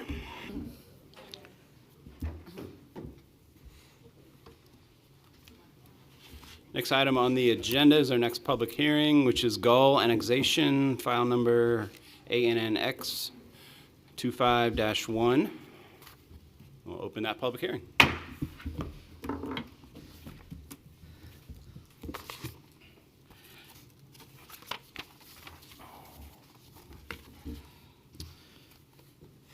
Hello again, Commission.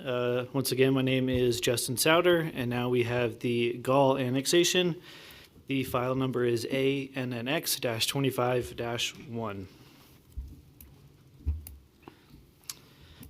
So the applicant is looking for the Planning Commission to forward a recommendation to the City Council for a residential mixed zoning on approximately 7.76 acres as part of an annexation request into the city. This one is also 4 separate parcels, but it's all under the same ownership this time. Here is the project location on the southeast corner of Cecil Road and 16th Avenue. You can kind of see there's 4 different parcels here under the hatch marks. There's 3 large parcels and then 1 smaller one. And then here you can see the site is not currently within the city. It is in the county and it does not yet have a zoning designation. The properties to the north, south, and east are all within the county and contain single-family homes. And the properties to the west are within the city, and they are in the single-family zone. And once again, the applicant is requesting a zone designation of residential mixed. The site is currently utilized for single-family homes and some mobile homes. Once again, over the Rathdrum Prairie Aquifer, the water district this time would be Ross Point, and the city would handle wastewater. And the city does have capacity and willingness to serve at the requested zone and density. And then existing septic systems will be required to be abandoned and connected to the city sewer. Cecil Road and 16th Avenue are both classified as major collector roadways, and additional rights-of-way and easements would need to be provided as part of the annexation and then road widening at the time of development. Here again are the zone change review criteria. One is the proposed zoning district consistent with the future land use map and focus area contained in the currently adopted Post Falls Comprehensive Plan? So here we have the future land use designation of the subject property is medium density, and the applicant is requesting a residential mixed zone. A mixed zone blending of commercial and residential may be considered in areas as they develop, providing they feature high traffic volumes and are located and designed to function as pedestrian-friendly focal point of the surrounding neighborhood. The site is adjacent to properties with land use designation of medium density to the south and east, and then to the north and west we have the low density designation. And then as you can see a little further south of the property, we have the business commercial designation that's on a few properties in the area. Guidance for growth in this area can be found in the comprehensive plan in the Central Island focus area. And once again, here's the site, and it's an aerial this time, so you can see some of the things that are going on. A particular challenge for this area has been the incorporation of county islands into the city limits. So the focus area includes key policies to guide development in this area, including to promote infill, prioritize annexation opportunities, support development that provides pedestrian connectivity, and focus provisions for commercial uses along arterial or collector streets where traffic exceeds 4,000 trips per day. Annexation of this property may promote infill development while maintaining the general characteristic of the properties within the immediate vicinity, and may also help facilitate better pedestrian connectivity, as both Cecil Road and 16th Avenue would be improved at the time of development with sidewalk. Additionally, both Cecil and 16th are major collector roadways with anticipated traffic capacities between 4,000 and 12,000 vehicles per day. Traffic counts from 2023 show Cecil Road with an average daily traffic exceeding 4,000 trips per day, and traffic counts showing 16th Avenue exceeding 3,000 trips per day. This was done in 2023, so it should be noted that the construction of Highway 41 may have impacted some of those numbers. Looking at this project site, just wanted to point out some of the things that are in the area because it is immediately surrounded by single-family homes. But there are several religious assemblies or churches in the area, and then you also have apartments further north and south along Cecil. And then here you are less than a mile away from both Highway 41 and Mullen Avenue, which is a little further south. I'm not shown in this screenshot. Here is a conceptual plan of what they intend to do. And as a reminder, this is just a concept. This is not being approved, but this is just an idea of what they may want to do with the property, or I guess what they do intend on doing with the property if it is approved. So they intend to develop the property with medium density residential and have a single family cottage home development, and then have small amount of commercial on the northwest corner. And so that's represented in the red there. And that would be right on the southeast corner of Cecil and 16th. And then the areas here in yellow, the rest of the site basically would be for cottage homes. And then there would also be a private drive or maybe 2 private drives here on the site. So the target density would be consistent with the future land use designation of medium density, as well as other homes in the immediate vicinity. And by providing a small amount of office or retail space, the applicant hopes to create an environment where residents can have easy access to retail services or entertainment or a convenience store, whatever the local small business opportunity may be. And it's something that could also possibly be a focal point for the neighborhood. As I mentioned, there's several churches in the area and apartments. So going on to the second review criteria, which states, is the proposed zoning district consistent with the goals and policies contained in the currently adopted Post Falls Comprehensive Plan? The annexation request is consistent with Goal 1, which again seeks to grow and sustain a balanced, resilient economy for Post Falls and provide for fiscal health. The RM zone, or residential mixed zone, can deliver attainable housing choices in the form of cottage homes and diversifying the housing stock may assist in sustaining a balanced and resilient economy. Policy 2 describes factors to be considered when applying a new zone, and we've talked about several of these already. So going into infrastructure, sanitary sewer is located within 300 to 600 feet of the eastern boundary of the project site at the intersection of 16th Avenue and Tanzanite Street, and then the other would be located at Lapis Avenue and Cecil Road, that intersection. The sewer flow would discharge to the 3rd Avenue lift station, which has capacity for the requested zone, and it is in conformance with the city's water reclamation master plan. As far as traffic, Cecil Road and 16th Avenue are both classified as major collectors and are currently configured as 2-lane roads. However, to accommodate projected traffic volumes up to the year 2035, both Cecil and 16th would require widening to the major collector configuration. The annexation is also consistent with Goal 12 of the Comprehensive Plan, which seeks to maintain the City of Post Falls' long-term fiscal health. And the proposed annexation could be considered an efficient and effective measure to providing housing closer to city-provided infrastructure and services. And neighborhood commercial may also add to fiscal health by providing opportunity for small business. The project is also consistent with policies 8 and 9, which encourage infill development and annexation of county islands. The annexation and proposed rezone may help provide an opportunity to encourage infill development, and again, it's also in a county island. And so in the county island, this would provide services, infrastructure nearby, and the site is within a mile of commercial services along Highway 41 and Mullen Avenue. The third and final review criteria, does the proposed zoning district create a demonstrable adverse impact on the delivery of services? And at this time, there have been no demonstrable adverse impacts provided at this time. Here's a list of the agencies that were notified, and we received comments back from these 5. All of them were either neutral, would coordinate at the time of development, or had no comments or no impacts, essentially. Here's the review criteria once again. And then, as always, just a reminder that this is not an approval, but the applicant is looking for the Planning Commission to forward a recommended zoning designation of residential mixed to the City Council for their consideration.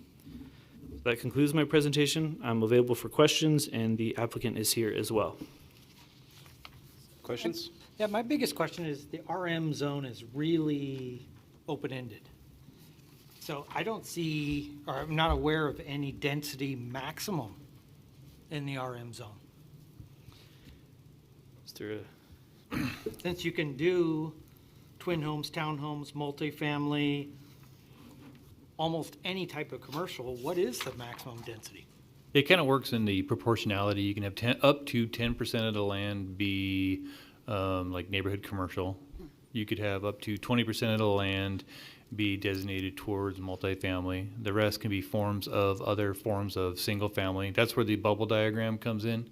And so we would craft the development agreement to be consistent with this diagram that they presented as being a medium density residential product, and possibly with cottage homes, with the commercial being generally located as presented on this screen Okay. here. So let's say the RM zone is put in place and they have a development agreement and they build out, and I'm just being ridiculous here, but high-rise apartments on one little portion. The rest of the land is vacant and they sell the rest of the land off. Mm-hmm. Is the rest of the land then tied to some extremely low density to make up for the high density? Once again, there's no base density that we're going this against. So if 20% of this land, let's just say, was approved and allowed to go to multifamily, the rest of the land, the remaining 80, 70%, whatever that may lie, would have to be in some forms of other residential product than multifamily. So if 20% was 500 units, because there's no maximum density on that 20%. You're not getting 500 units, though. I know you're not, but you see what I'm saying? Like, I'm trying to figure out how to. Yeah, this is kind of getting a little obscure, but at a 20% of the land, after you get rid of the parking, the stormwater swell, you're only going to yield building footprint up to 20 to 25% of that being with structures, because the rest of it's going to go towards open space, parking requirements, shade requirements, right-of-way dedications and whatnot. And so what that actual number would be, I mean, let's see, what was the size of this annexation? 20, I already 7, 8. So you're looking at 10% of. Well, 1.5 would be 20, 1.5 acres would be 20%. So and that's before you take out everything else. And how high could you go on that? So maximum, you're looking at about 30 to 36 units, probably. Based on what? What sets that? Because we usually get between 18 to 25 dwelling units per acre on any apartment complex. And so if you have 1.5, you just multiply that by 1.5. And that's generally what we see when we have parking considerations, other considerations. Yeah, we do have the height limitations in the RM. Okay. I struggle with it because all of our other zones have like a set maximum density, and this one is a little bit more floating. So I'm just trying to understand. And the reason for the flexibility of this is, once again, it comes down to how do we create a mixed zone that gives some flexibility to get some of the different variety of attainable housing, because it wasn't that long ago all we had in Post Falls predominantly being built was your 6,500 square foot plus homes and or 3-story apartments. And so, and then how do we encourage your off-corridor commercials? And so one of the strategies that we developed as a city was to come up with this residential mixed, which allowed the ability for a council to put the bootstraps on a development agreement, and let's just say they don't want to have any multifamily on this, you know? Or maybe after this hearing, the applicant decides we don't desire to do multifamily, and then they volunteered to put no multifamily on it, you know, so there's different ways after this hearing to put some conditions or guardrails on it, and even at Just that. like they wouldn't have to do commercial if they didn't want to. The zone allows it, but they don't have to. He was just saying the maximum height is 45 feet, so that would be like your R3 apartment projects that we have in Post Falls. The max height is 45 feet, so it's consistent with that. Okay, thank you. And you guys, being a mixed zone, can propose conditions too to put on the development agreement as being a mixed zone, as a commission. What type of commercial is allowed? That there is, we have a bulk and placement table. I couldn't, that does- I'm sorry, I didn't have it Yeah, we don't have, handy. and I don't have it memorized, but generally speaking, Generally. what's allowed in it Mhm. is more neighborhood-friendly type commercials and type uses. Those that are a fringe, like, was just shown to me, like a bar, you know, that would be a special use permit. So if someone wanted to go put in a bar, Yeah. they would come in and go, because in some places it might make sense. In other places it might not, and so. Well, because I'm just wondering, that's only like a couple blocks from Walmart and all that's there, so what, I'm just, commercial at this area. So the This commercials is that a would probably be interested in neighborhood. this are ones that don't want to pay the high lease rate on a long corridor, and they're like a sub-commercial, so the lease rates will be naturally probably less. So you're going to look at more neighborhood center type service type uses that are going to be interested in that, or potentially office uses at that location rather than large commercial or big commercial users. It's more like office, medical, kind of Yeah, but, service, I mean, retail. that's a neighborhood Right. in all corners, you know, But like a all around there, daycare might that's like what I mean. a daycare might go good there. You know? But there's no restrictions as to what they can put in there. There's some. but- There are, I Well, mean, but- we don't, I mean, you're looking at, I don't know if you can list a few there for. Most medical, Yes. most retail, Just don't have my thing. almost all forms of retail are permitted by use. So it's all contained, Commissioners, in 1820.030, and it's a land use table for the residential mix. Most, quickly scanning through it, I mean, there's a number of things that are permitted by right. Special uses include bed and breakfast, room and boarding house, I don't know the difference.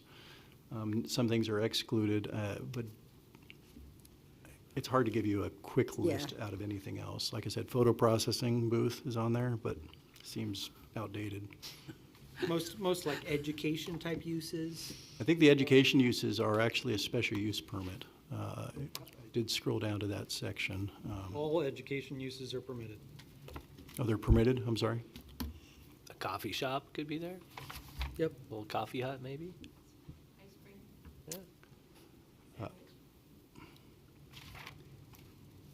Coffee and photo processing booth. Yeah. Bowling, skating rink, those are permitted. You're not fitting either one of them there. But the nursery and preschool, elementary school, middle school, and high school are special uses under that category. Okay, thank you. Sorry, like No, I said, there's a lot that would go through Yeah. there, but there would be that additional review if they Got it. come back from that section. I was looking at the wrong column. Thank you. I have a question, and it's probably more for the applicant. There is a lot of mobile homes and other development on that area. What's going to happen with all that stuff? Yeah, I do not know. I'll defer to the applicant on that. All right, fair enough. I did want to mention one more thing I forgot. We did receive a comment from the property owner just to the south of the site, and they were requesting that the applicant install a 6-foot vinyl fence along the entirety of the property line to maintain the rural setting as well as safety for new inhabitants of the lots. So, I saw that. I saw that. That was Cool. a big question for the applicant to make sure yeah. they're do that. But okay. Thank you. Any other questions? No. Okay. The applicant like to come up, please.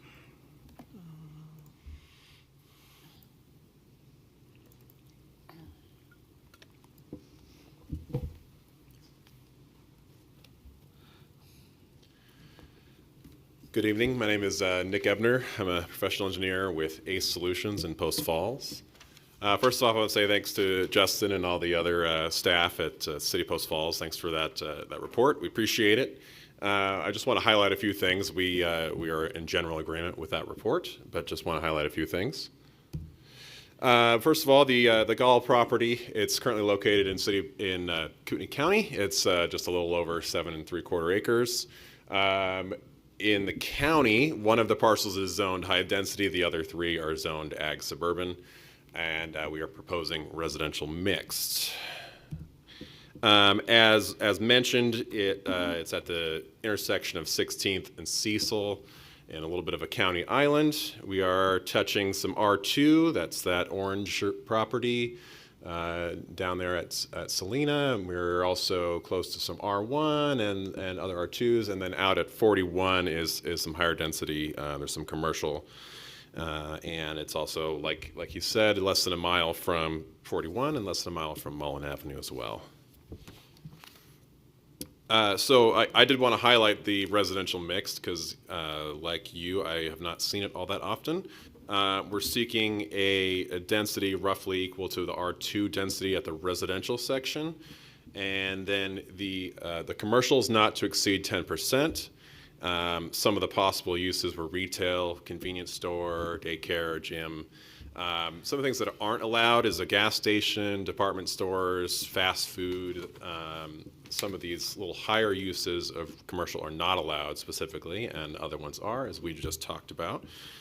And then on the residential side, they want to, at the moment at least, they want to go for more cottage homes, which are a smaller home, not necessarily single level, but often they are, and there's some restrictions on that in terms of whether they can front the road or they're on the back of the road and an alley and all that stuff. It's a little bit of a it's not unusual, but it's a different sort of use for residents than you might typically see. And as City presented, we have our conceptual layout. Mine doesn't have all the nice colors that they put on there. Appreciate them for doing that. But yeah, up in that northwest corner is kind of where we would put our commercial. And yeah, not to exceed 10%. And then the rest of it at the moment, we have just residential mixed. We don't really have any need for high density residential at the moment. And so yeah, we just kind of want to put R2 cottage homes everywhere else. As mentioned, but again, I want to highlight some of the frontage improvements. We will be most likely required to widen Cecil and 16th Avenue in terms of looking at the right-of-way versus what's there right now. And then we'll add swales and a 5-foot sidewalk along both of those streets, which will provide some connectivity. Now, obviously, with it being a bit of a county island, it will kind of just end there, but in the future, maybe it will be full connectivity all the way up to 41. Yeah, and then again, as mentioned, there's a couple different places we can connect to sewer. There's actually a line in Salina Avenue down in the southwest corner or southeast corner that would require an easement, and also in Lapis Avenue that might be a little easier. And then water from Ross Point, there's 8-inch main at 16th and also at Cecil and Lapis. So those should be fairly easy to connect to.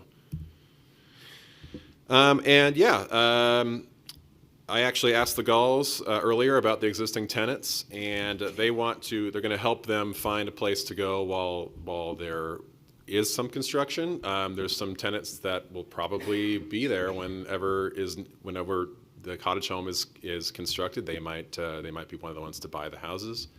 Sounds like there's been some long-term tenants. They want to try and help them, if possible, find a place to go. And even if that means maybe they do the construction in certain phases to try and allow okay, some of you are going to have to move, we'll build some houses, some of you have to move, we'll build some other houses. However that works, they want to try and work that out. But yeah, thank you for your time, and any questions or comments? I have a question. You mentioned something about some trailers on that property.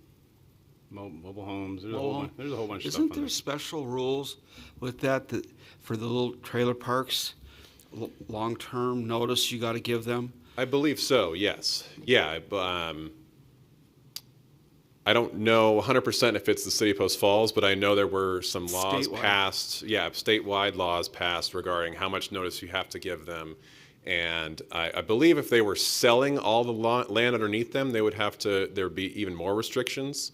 But I believe, I'm sure there are plenty of notice requirements that they fully intend to abide by, even if that means, they're willing to put it off construction if that's what it means. They're not having to get it going right away. Yeah, I mean, it's none of our decision-making here, but it just kind of popped in my head. Yeah, no. Did you see or have you talked to the resident that lives south about the fence? We did see the comment. I don't know that we've talked to that resident just yet, but yeah, I don't think they would have any reservations about doing that if that was required. So, yeah. Any other questions? All righty, thank you. Public testimony?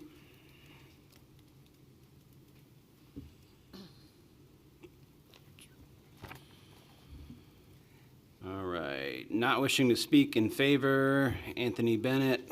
More housing equals more affordability and improvement of infrastructure. Wishing to speak in opposition, Patricia Murphy.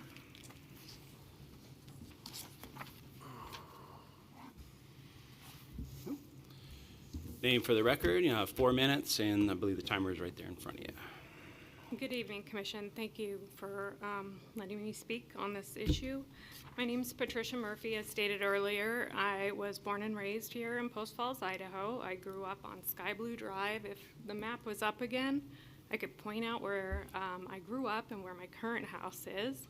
I'm retired, active duty military. I brought my family back here. That was the intention when I joined the military, was not to retire, but in the end I did, and I wanted to come back to my hometown. So I settled. I'm now caring for my senior parents who had to run my mom home quickly in between. They're also still on Sky Blue Drive. I want to say that I'm opposed to both the annexation of the county property into the city of Post Falls, but also the residential, mixed residential zoning that they're proposing. My most notable thing is I care about affordable housing. I'm from the area. I want my kids to stay in the area. We need affordable housing, but this isn't how we do it, by just throwing in mixed commercial with housing in like a built, established neighborhood where it is single-family homes in that neighborhood. Some of it, yes, is like a higher density residential, but this mixed commercial in the middle of everything. 16th has seen a drastic increase since Real Life put their soccer fields there, the courts there, the church there. I've seen all of this happen over the years. The traffic on 16th and that specific intersection at 16th and Cecil is terrible. It's terrible already. They're talking about doing a piecemeal project here where they're going to do a swale and there's going to have a tiny little piece of a sidewalk, but there isn't sidewalks on 16th. There's bus stops on 16th where the kids have to walk right on the edge of the road to get to their bus stops, and the bus drops them off and they have to walk on the edge of the road to get home.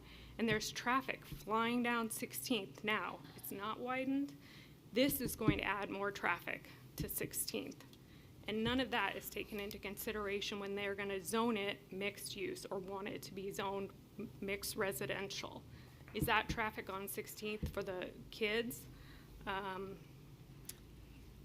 And the big thing is, it's a residential neighborhood, and it doesn't seem like there was much thought put into how they're going to make this work in the residential neighborhood. There's plenty of commercial property all around. Why do we have to suddenly insert it into a residential neighborhood that is single-family homes?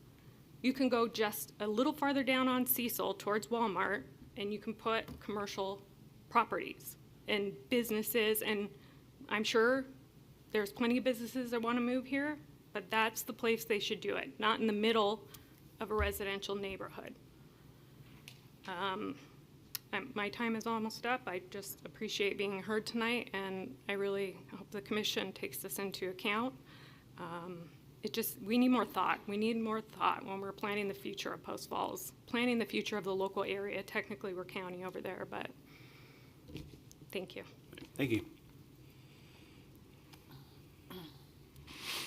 Did you have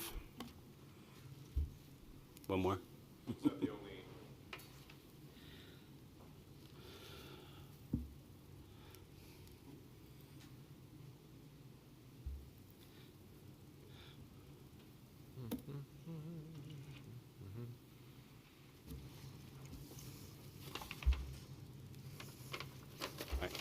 Come on up. Wishing to speak in favor. Procuring procedures. Treva? Yeah, Treva. Treva. Good evening, I'm Treva Gaul, and I just want to say that I've been a resident of that area since 1998. Prior to that time, we lived over on 2020 West Wind, and coming from Montana and 20 acres on the river, we bought the place in the subdivision on West Wind, and Real Life built their church right directly in front of our house. And so we saw a little old mobile and 3.5 blocks down the road with 2.5 acres. So we said, hey, here's a little piece of land that we can actually be on property. And so we purchased that after a lot of work to try to get it loan worthy. And it was a dirt road. And next thing you know, they wanted to pave our road and take our property to pave it. So they took our property and we paid to have the road paved. All the owners of that street did. And next thing you know, there was a white fence in front of us and a huge subdivision, 15 acres across the road that was all empty. So we bought the 2.5 acres behind us thinking that we could get a little bit of space. So we got some space, then we were a little bit still too in town, so we moved to Mullen, out on Mullen Trail, east of Coeur d'Alene. After our children were raised, we moved right back there and bought the 2 other pieces. And so if the mobile home park that is there, that is zoned high-density residential, which means 38 units per acre, we're now in the county, and that's what we could put up right now, 38 units per acre on that, and it was zoned high-density residential back before the 60s in this area in the county, which is amazing.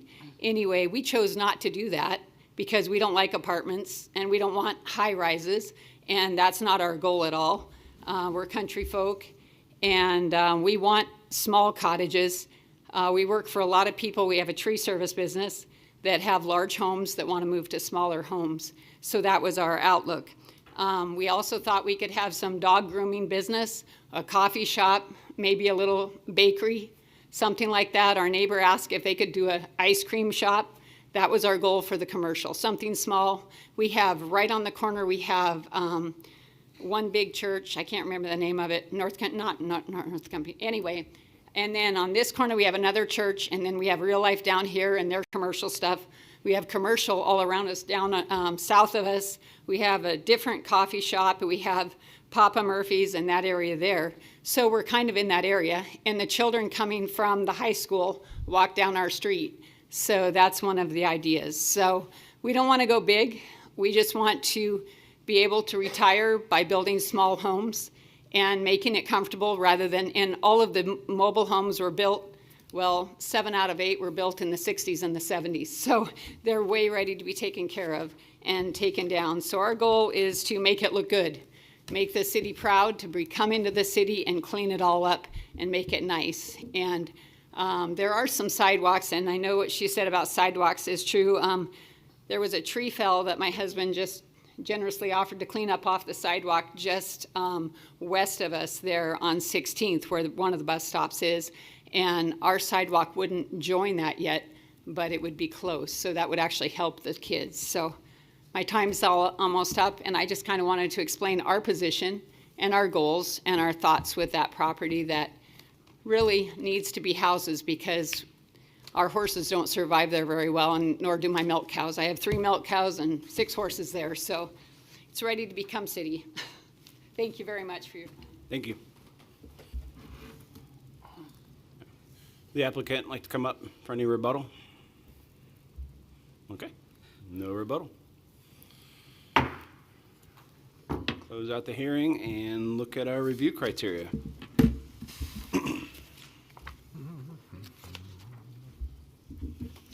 Thank you, Commissioners. Before you tonight is the Gaul Annexation, File 25-1, 7.76 acres for, must be 4 parcels, requested residential mixed zone. Criteria number 1, is the proposed zoning district residential mix consistent with the future land use map and the focus area? I wanted to clarify that I misspoke earlier when I was talking about the RM zone and the commercial uses allowed. I was looking at the wrong column on the land use table. So the uses that are allowed commercially in the RM zone are actually really limited. So there's only a few, and it's very small, very, like was mentioned, coffee shops, that type of thing. So just to clarify. And while we were listening to everyone speak, just some quick math here. If we go by 70%, looking at 7 3/4 acres, you're looking at about 5.5 acres of residential, possibly 1.5 of some other multifamily, some other residential, and then, less than an acre of commercial. And that's even before all the setbacks and roads and sidewalks and stuff. So you're not talking a ton of commercial or even high-density residential. I hope if the cottage homes are done, I think that's nice. The idea of attainable housing keeps coming up in all of our meetings here, it seems lately, and a lot of other meetings outside that the city has with the Panhandle Affordable Housing Association. So I think these would kind of fit really good in there. And then it's infill development, so that's another big key there. That'd be a lot better than 36 manufactured homes. If that's approved for that right now. Per acre? Yeah. So I think when we're looking at the specific criteria here, the RM zone does meet it is consistent with the future land use map and with the focus area for that specific pocket. One thing, Commissioners, is the future land use map designates it as medium-density residential. It sounds like that is the requested density cap that they're looking at as well. Yep. And I just note for agreement purposes that the RM is an implementing zone for that Yes. designation. Agreed. Thank you. Number 2, is the proposed zoning district consistent with the goals and policies contained in the comprehensive plan? For me, goal 7 jumps out as the ability to use the land for mixed uses. So obviously residential mix, you can use a variety of different zoning types in there to fill in the lane. And then you got policy 8 is the infill development, as I spoke to earlier. I think policy 2, because you're talking about compatibility with the surrounding land uses, with the existing and future planned traffic patterns, with infrastructure and existing service plans. I mean, it's pretty consistent because everything around it is already built. One thing I was a little, surprised or concerned about was the traffic counts that were reported. If Cecil's, maybe I'm just not thinking of it that way, but I drive Cecil fairly often, and I find it hard to believe that there's 3 cars a minute on Cecil, 24 hours a day. That's a lot already. I'm just picturing that. Yeah. And if it is that high, Cecil handles a lot of traffic pretty darn well. Especially on Sunday Yeah. or Thursday night. It's just interesting to me, so, anyway. Yep. Okay. Number 3. Sorry, thank you, Commissioners. Number 3 is any demonstrable adverse impacts presented. There was none noted. Nothing's been identified, no. Thank you. Any other comments? Commissioners, I might make one comment with the idea about the fence that was brought up, and it sounds like they may be agreeable to that anyways. I wouldn't necessarily include that in an annexation recommendation. That could happen at the development stage, since we're allowed to, at the subdivision level, look at those as conditions for mitigating the adverse impacts upon neighboring developments. It doesn't necessarily, it's not as applicable at the annexation or even at our stage for the recommendation of the zoning. Sure. And just for clarification, the RM zone requires both require annexation, obviously, but it also requires a full development agreement regardless. Yep. Any other comments? I'm having a problem with the commercial use in on that property. Just that it's so open-ended, and that's a neighborhood, and if there was like a C-store put in there or something like that. It's not allowed. Huh? It's not allowed. I thought it said that it was. I thought it said it specifically was not allowed. Are you looking for a convenience store? Is that what you asked? Yeah. I think they were prohibited, but I have to check. Oh, I'm sorry, maybe I No, misunderstood. That's okay. Neighborhood shopping center is permitted.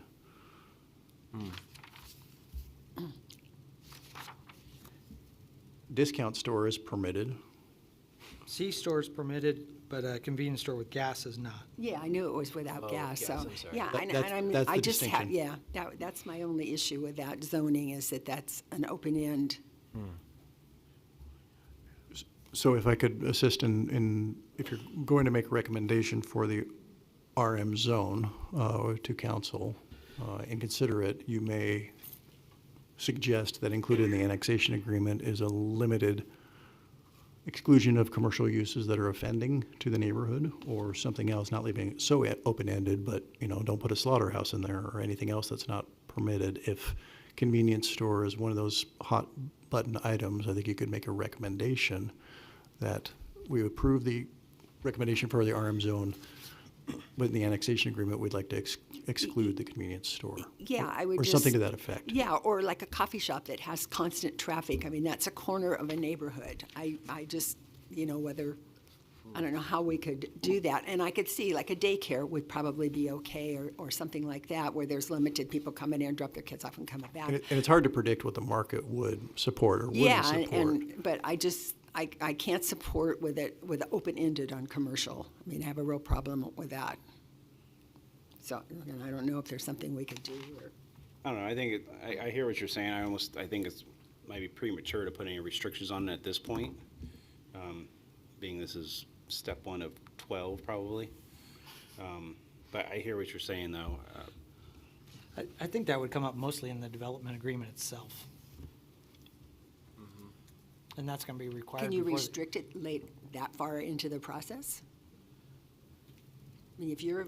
Well, if there was nothing, council could find and be in line with, maybe they'd come up with a convenience store also. I would, say part of the theory of the zoning district was getting people that live near an area not having to drive all the way to Mullen Avenue or over to Highway 41, that they can pick up daily needs closer to where they reside and not impact our controlled intersections at those major roads. And so just letting you know that's part of why it's an allowed use as a convenience store, and why a convenience store with gas was not. Oh, yeah. Because we felt like convenience store, when we were going over the bulk and placement, carries items that would help an individual with their daily needs. Yeah, and there's lots of places I could see that fitting, Mhm. but this doesn't, to me, this is not the place that something like that would fit. When you're so close to so much other, 3 blocks one direction, 2 blocks another direction, just about, Mhm. to all that kind of access to commercial stuff. I don't mind having a restriction on it. I mean, you guys are the commission, and if council wants to approve that, then so be it. Then it becomes basically like a development agreement can serve as an augmented zoning district, more or less. I wouldn't put one on at this time. I think that's something that can be tackled later, after some more discussion. But that's my opinion. But not from our, Well, and again, so the rights are vested at the time of annexation. I mean, these are valid concerns. I'm not dismissing it. I'm just, from the market perspective, trying to say, okay, I'm going to condition your annexation on only putting a convenience store in there, you know, and that would be very difficult in the future for somebody to accept that didn't want to run a convenience store. Yeah, Or if you're limiting it to certain uses or excluding certain uses that the market may. I mean, it's the difference between attracting commercial uses that would actually make sense in that location versus bringing something that shouldn't be there, which I think is the design and the intent of our land use table, to have certain uses be special permitted uses and outright permitted uses. I'm not saying, I'm not trying to dismiss the concerns. It's just hard to predict what would be the appropriate fit there. If there's one or two items that certainly should not be there, then maybe that would be appropriate to include in the annexation agreement. But I don't know what they are sitting where I am today. Yeah. Because I don't have the expertise. And if the zoning currently allows a neighborhood shopping center, and they build a neighborhood shopping center, and one of those tenants happens to be a coffee shop, there's something like 200 uses here, we'd have to go through all of them and say, these are the ones we want, these are the ones we don't want, and I don't think that's, I think that's too complicated. Just my thought. okay. If there's no more comments, anybody like to make a motion?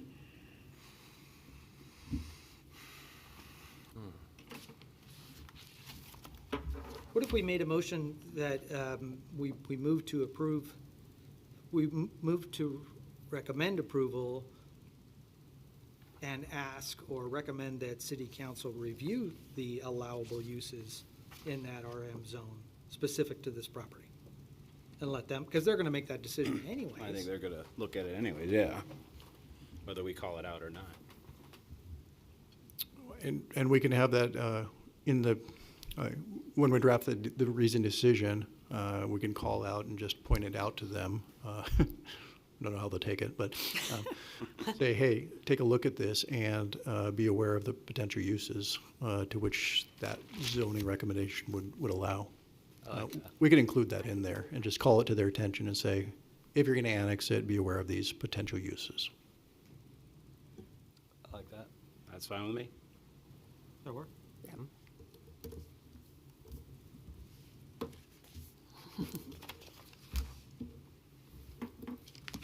All right, who would like to make the motion?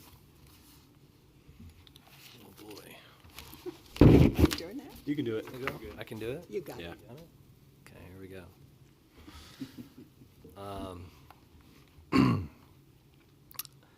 I'll move to recommend approval of the residential mixed zoning for the Gaul annexation, file number ANNX-25-1, finding that the requested zoning meets the approval criteria in the Post Falls Municipal Code 18.20.100 as outlined in our deliberation, and direct staff to prepare a zoning recommendation to be provided to City Council that also addresses the commercial use concerns stated by this commission.